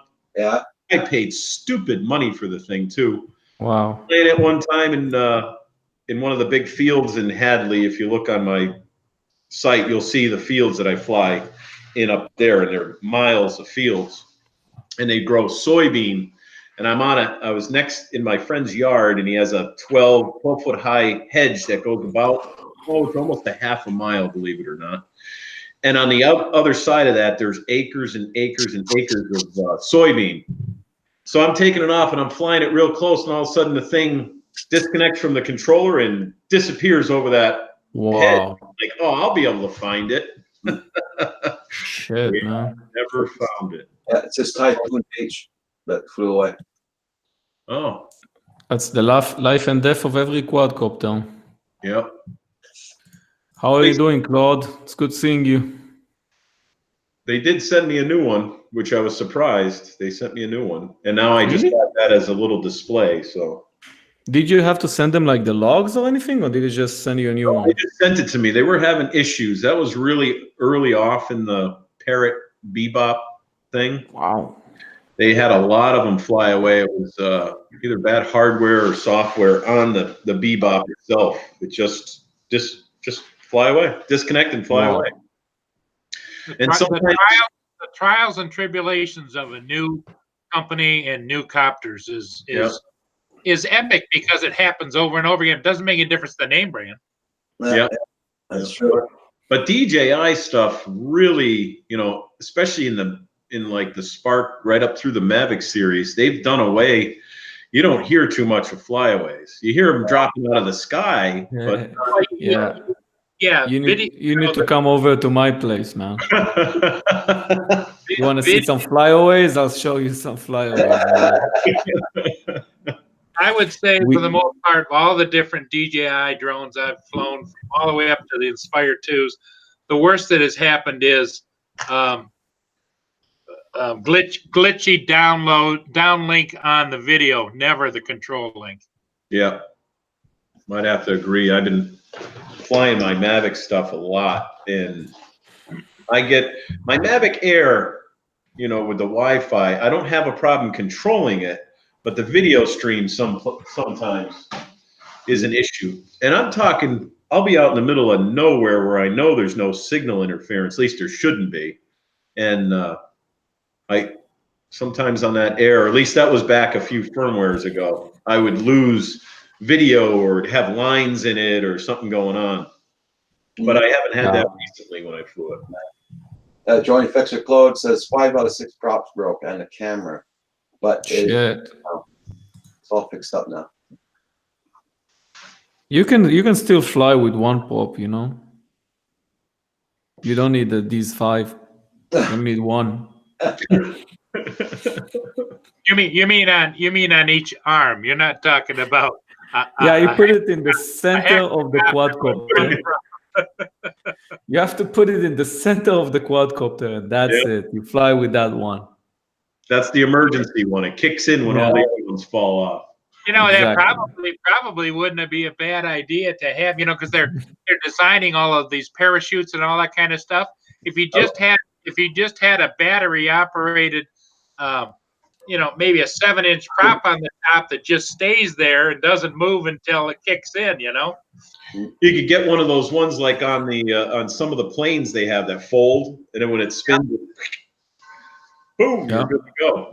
And then you can go right on the top of that, you can mount the GPS antenna. So there you go. I'm trying to remember what's the name of that plane, that one that folds with props on it. There's a bunch of them now. Famous one, I forgot the name. Yeah. You're not talking about the Osprey, are you? Yeah, the Osprey. Yeah. We are supposed to buy a bunch of these. I'll be right back, guys. I'm going to make another coffee. Right back. Okay, right. I'm seeing John drinking his coffee. It's getting me thirsty. Thank God. I had to go up, help a customer up the street for a second, and it was right next to Cumberland Farm, so I was able to. Well, hey, at least you didn't push in front of him like Tim Hortons. Yeah. Yeah, my son phoned me from Tim Hortons a while ago, and he's ordering his stuff, and I'm hearing him ordering everything. Oh, you dumb. Oh, that's great. Are you buying a lot of food from outside, John? It's like every day. What was that? Are you buying are you getting food every day from outside, like coffee and stuff? Are you like buying it every day? No, not normally. I make it in my shop. Today, I went up the street. Saturday treat day. Yeah, Nice. yeah. I ran into a bunch of people I knew up there, but I wanted to get back here and get back on the Canadian Drone Hub. And walking on Saturdays, is this normal or what? Yeah, there's places around here now. They don't follow any rules. They work Saturday, Sunday. It's just like mail. We get mail today, and tomorrow they're going to be delivering mail too for Amazon, because now the United States Postal Service is in. Yeah, and they're running around, and sometimes they deliver the regular mail if they have it on the truck still. So if the guy didn't put all his mail in from the night before and he knows he's going to be going out again, he's not supposed to do that, but they do, because sometimes they'll have mail through the door on a Sunday, and I'm here on Saturday. So if there's somebody that takes over his route because that guy's out or something, they'll deliver on Sunday too. It's just amazing. All the stores are open now, and wow, that's crazy, man. Sunday years ago when I was a kid, 40 years ago, 45 years ago or more, I can remember. Every place was closed on a Sunday. Everything. Yeah, that's what we have. Yeah, yeah. We actually have it like illegal. I mean, if you open on Sunday, used to be, you had to get a special permit to be open on Sundays. Sunday hours. Yep. No. Now the weekends, including Sundays, are the biggest sale days, because all the people that aren't working, that are off, right, are out shopping Saturdays and Sundays. Yep. Yeah.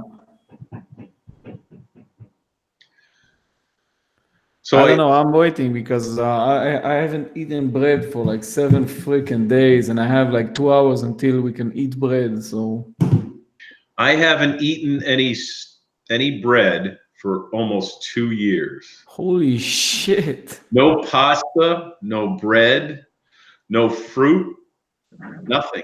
That's all. That's healthy. That's healthy, right? That's the best diet.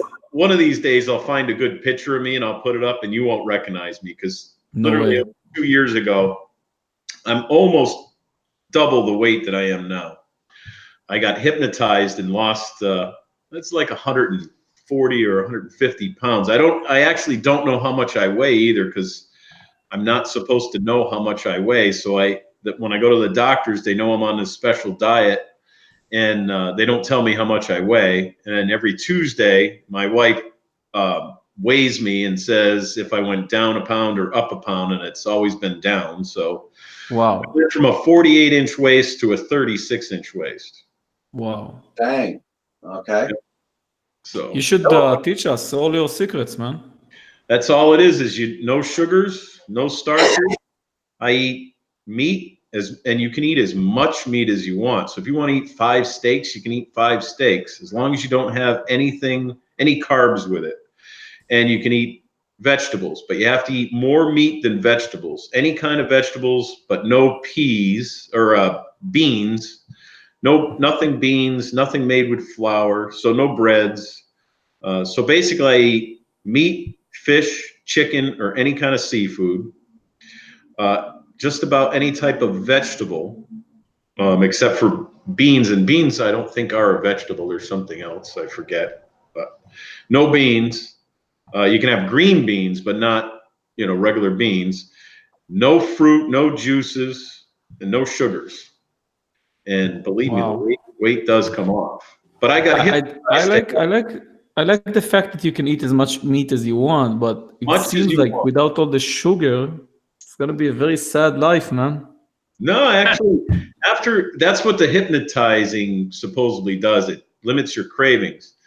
I was a Ben and Jerry's guy, especially. Yeah. I'd eat a quart, maybe 2 of those, and my Reese's peanut butter cups are the only thing I ever crave. And I'm writing that as you talk, man, because I don't know what the hell you're talking about, but it sounds good. Ben and Jerry's ice cream. You'll have to look it up. Yeah, no, I have that. That I have. Believe me, my refrigerator is full of these. How about Reese's?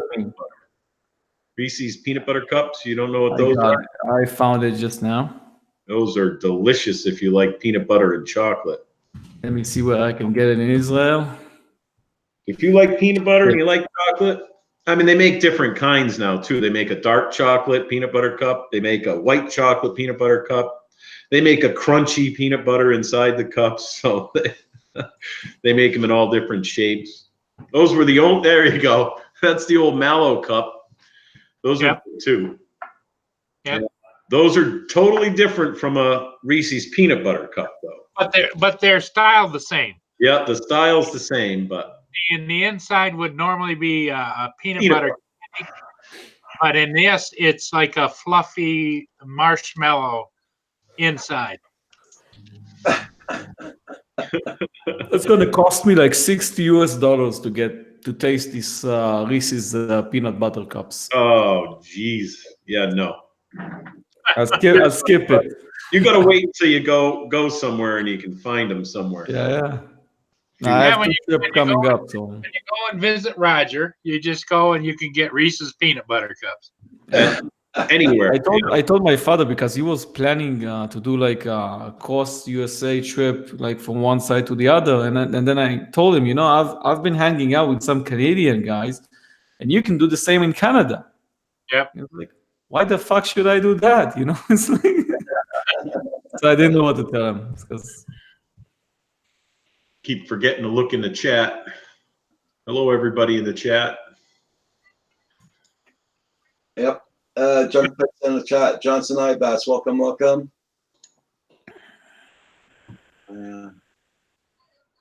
For Balkan, drone pilot, remote pilot, Australia. John Pick, Mason Geyser, how you doing? Hey, John, Junk Pick wants to know, is that the high fat keto diet? No, if you look it up online, the woman's name is Julie Kaib, but it's called the Key Hypnotist. If you search for the Key Hypnotist, she comes up, and actually her diet plan and everything is online. She doesn't do any advertising. It's all word of mouth. Yeah, The course is insanely expensive, but for me it works. So Did you buy it? can't really bitch about it. Did you find it out there?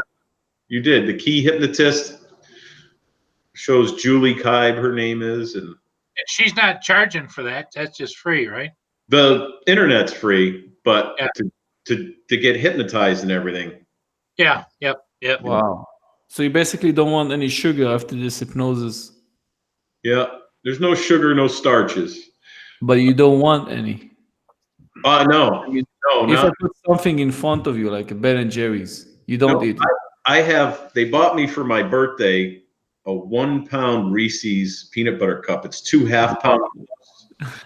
And I have it sitting in my kitchen I have a tiny island in my kitchen, and it's sitting on there. And I haven't touched it yet because I was going to go off this diet. And that's the way you go off the diet is you eat either a potato or a candy bar or something like that. And it tells your body, hey, you're going to get different foods now. And this is where your weight's supposed to be, supposedly. That's how she explains it to you. But I have yet to go off the diet because I want to go down one more waist size, I think.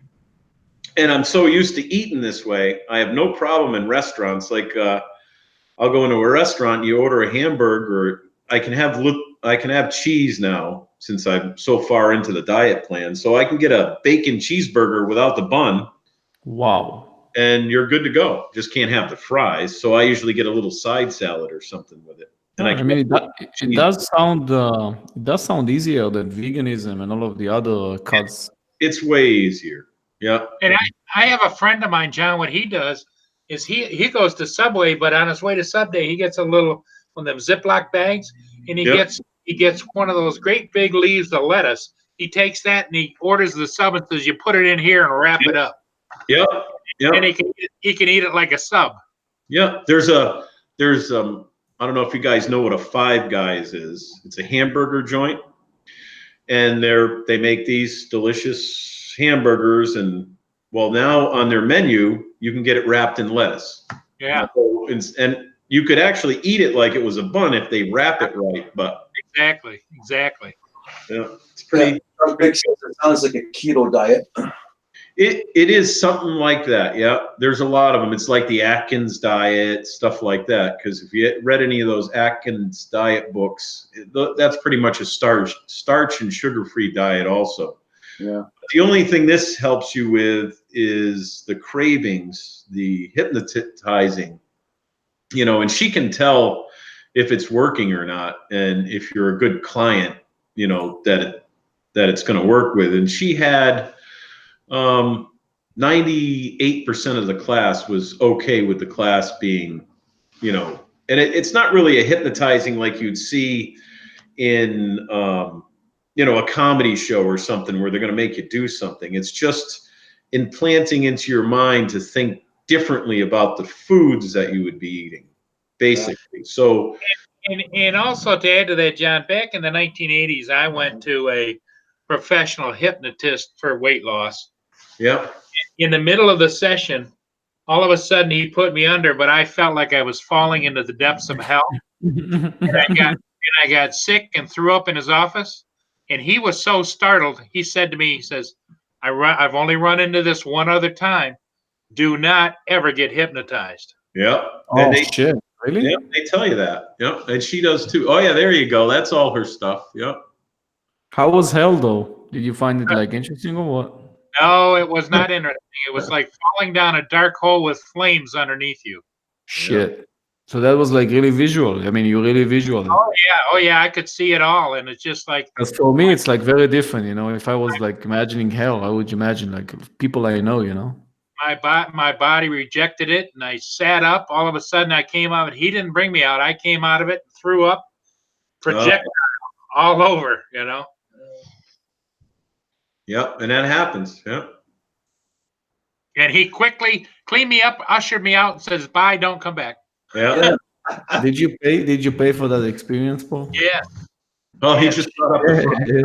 Cleaning lady. Well, that's what I figured. It had to be cleaned up, you know. And it's not his fault that I did that. It's my fault that I did that, you know. My reaction. But he said to me, he says, he's only had it happen one other time, and the thousands of people he's hypnotized.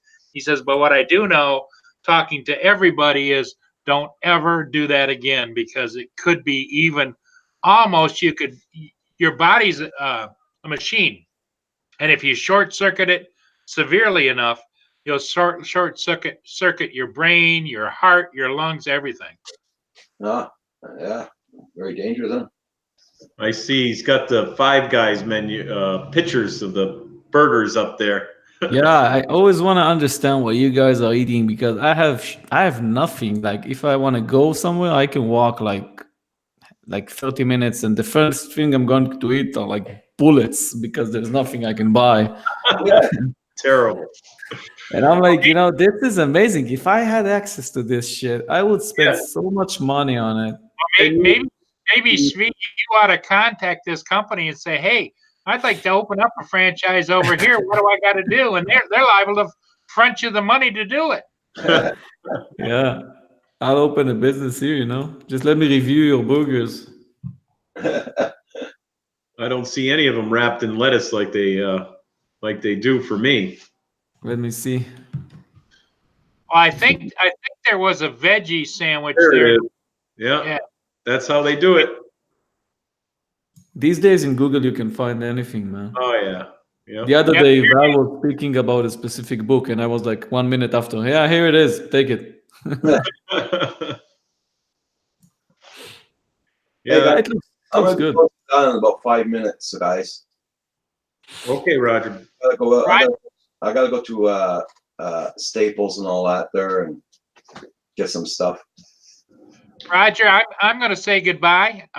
It's been Bye, great, fantastic. Svi, great. Bye, man. John, great. Everybody, have a great weekend, and You too. I will see you all again soon. Okay, Paul. Bye-bye, man. Good seeing you.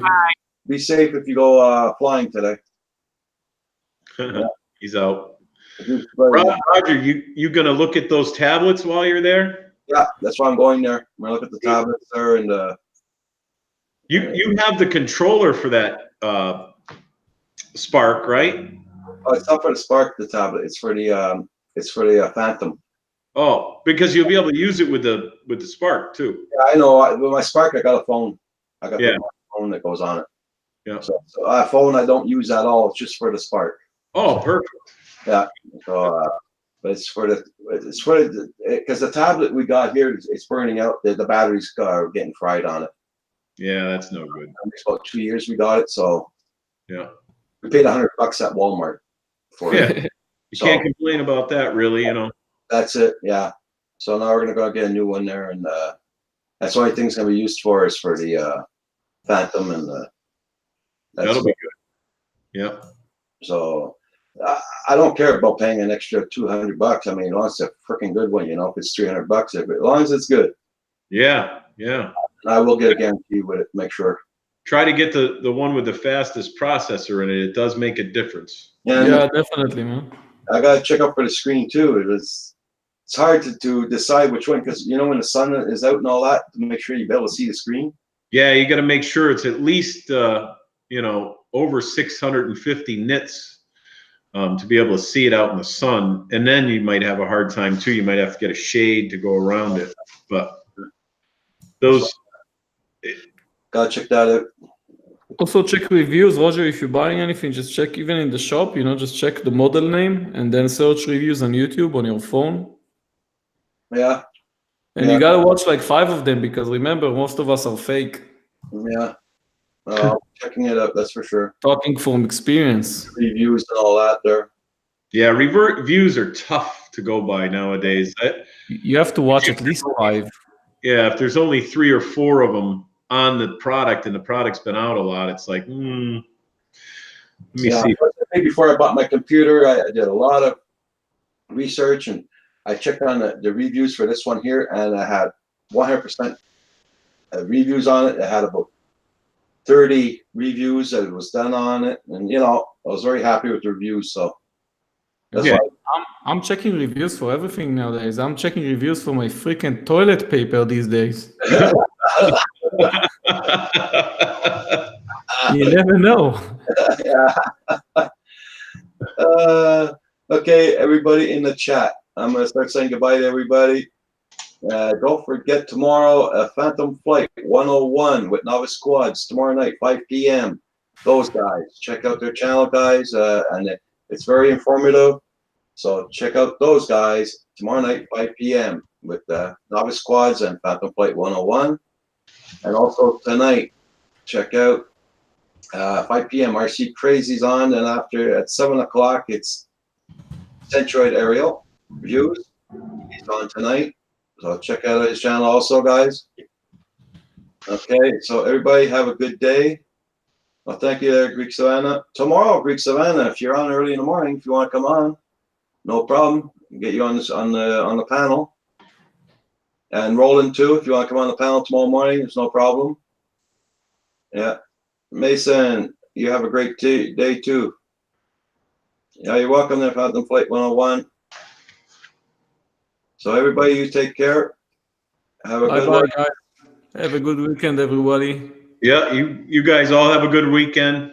And it's hard to say your name, but Steve? Yeah, you can call me Rotterdam, man. It's the same. What do you want me to call you? Yeah, Rotterdam is fine. That's the channel name. So feel free, man. Yeah. Thank you very much. Okay. So everybody, we'll see you all tomorrow morning. Have a good one. Bye-bye. See you, everybody. See you, Rotterdam. Bye-bye. See you later.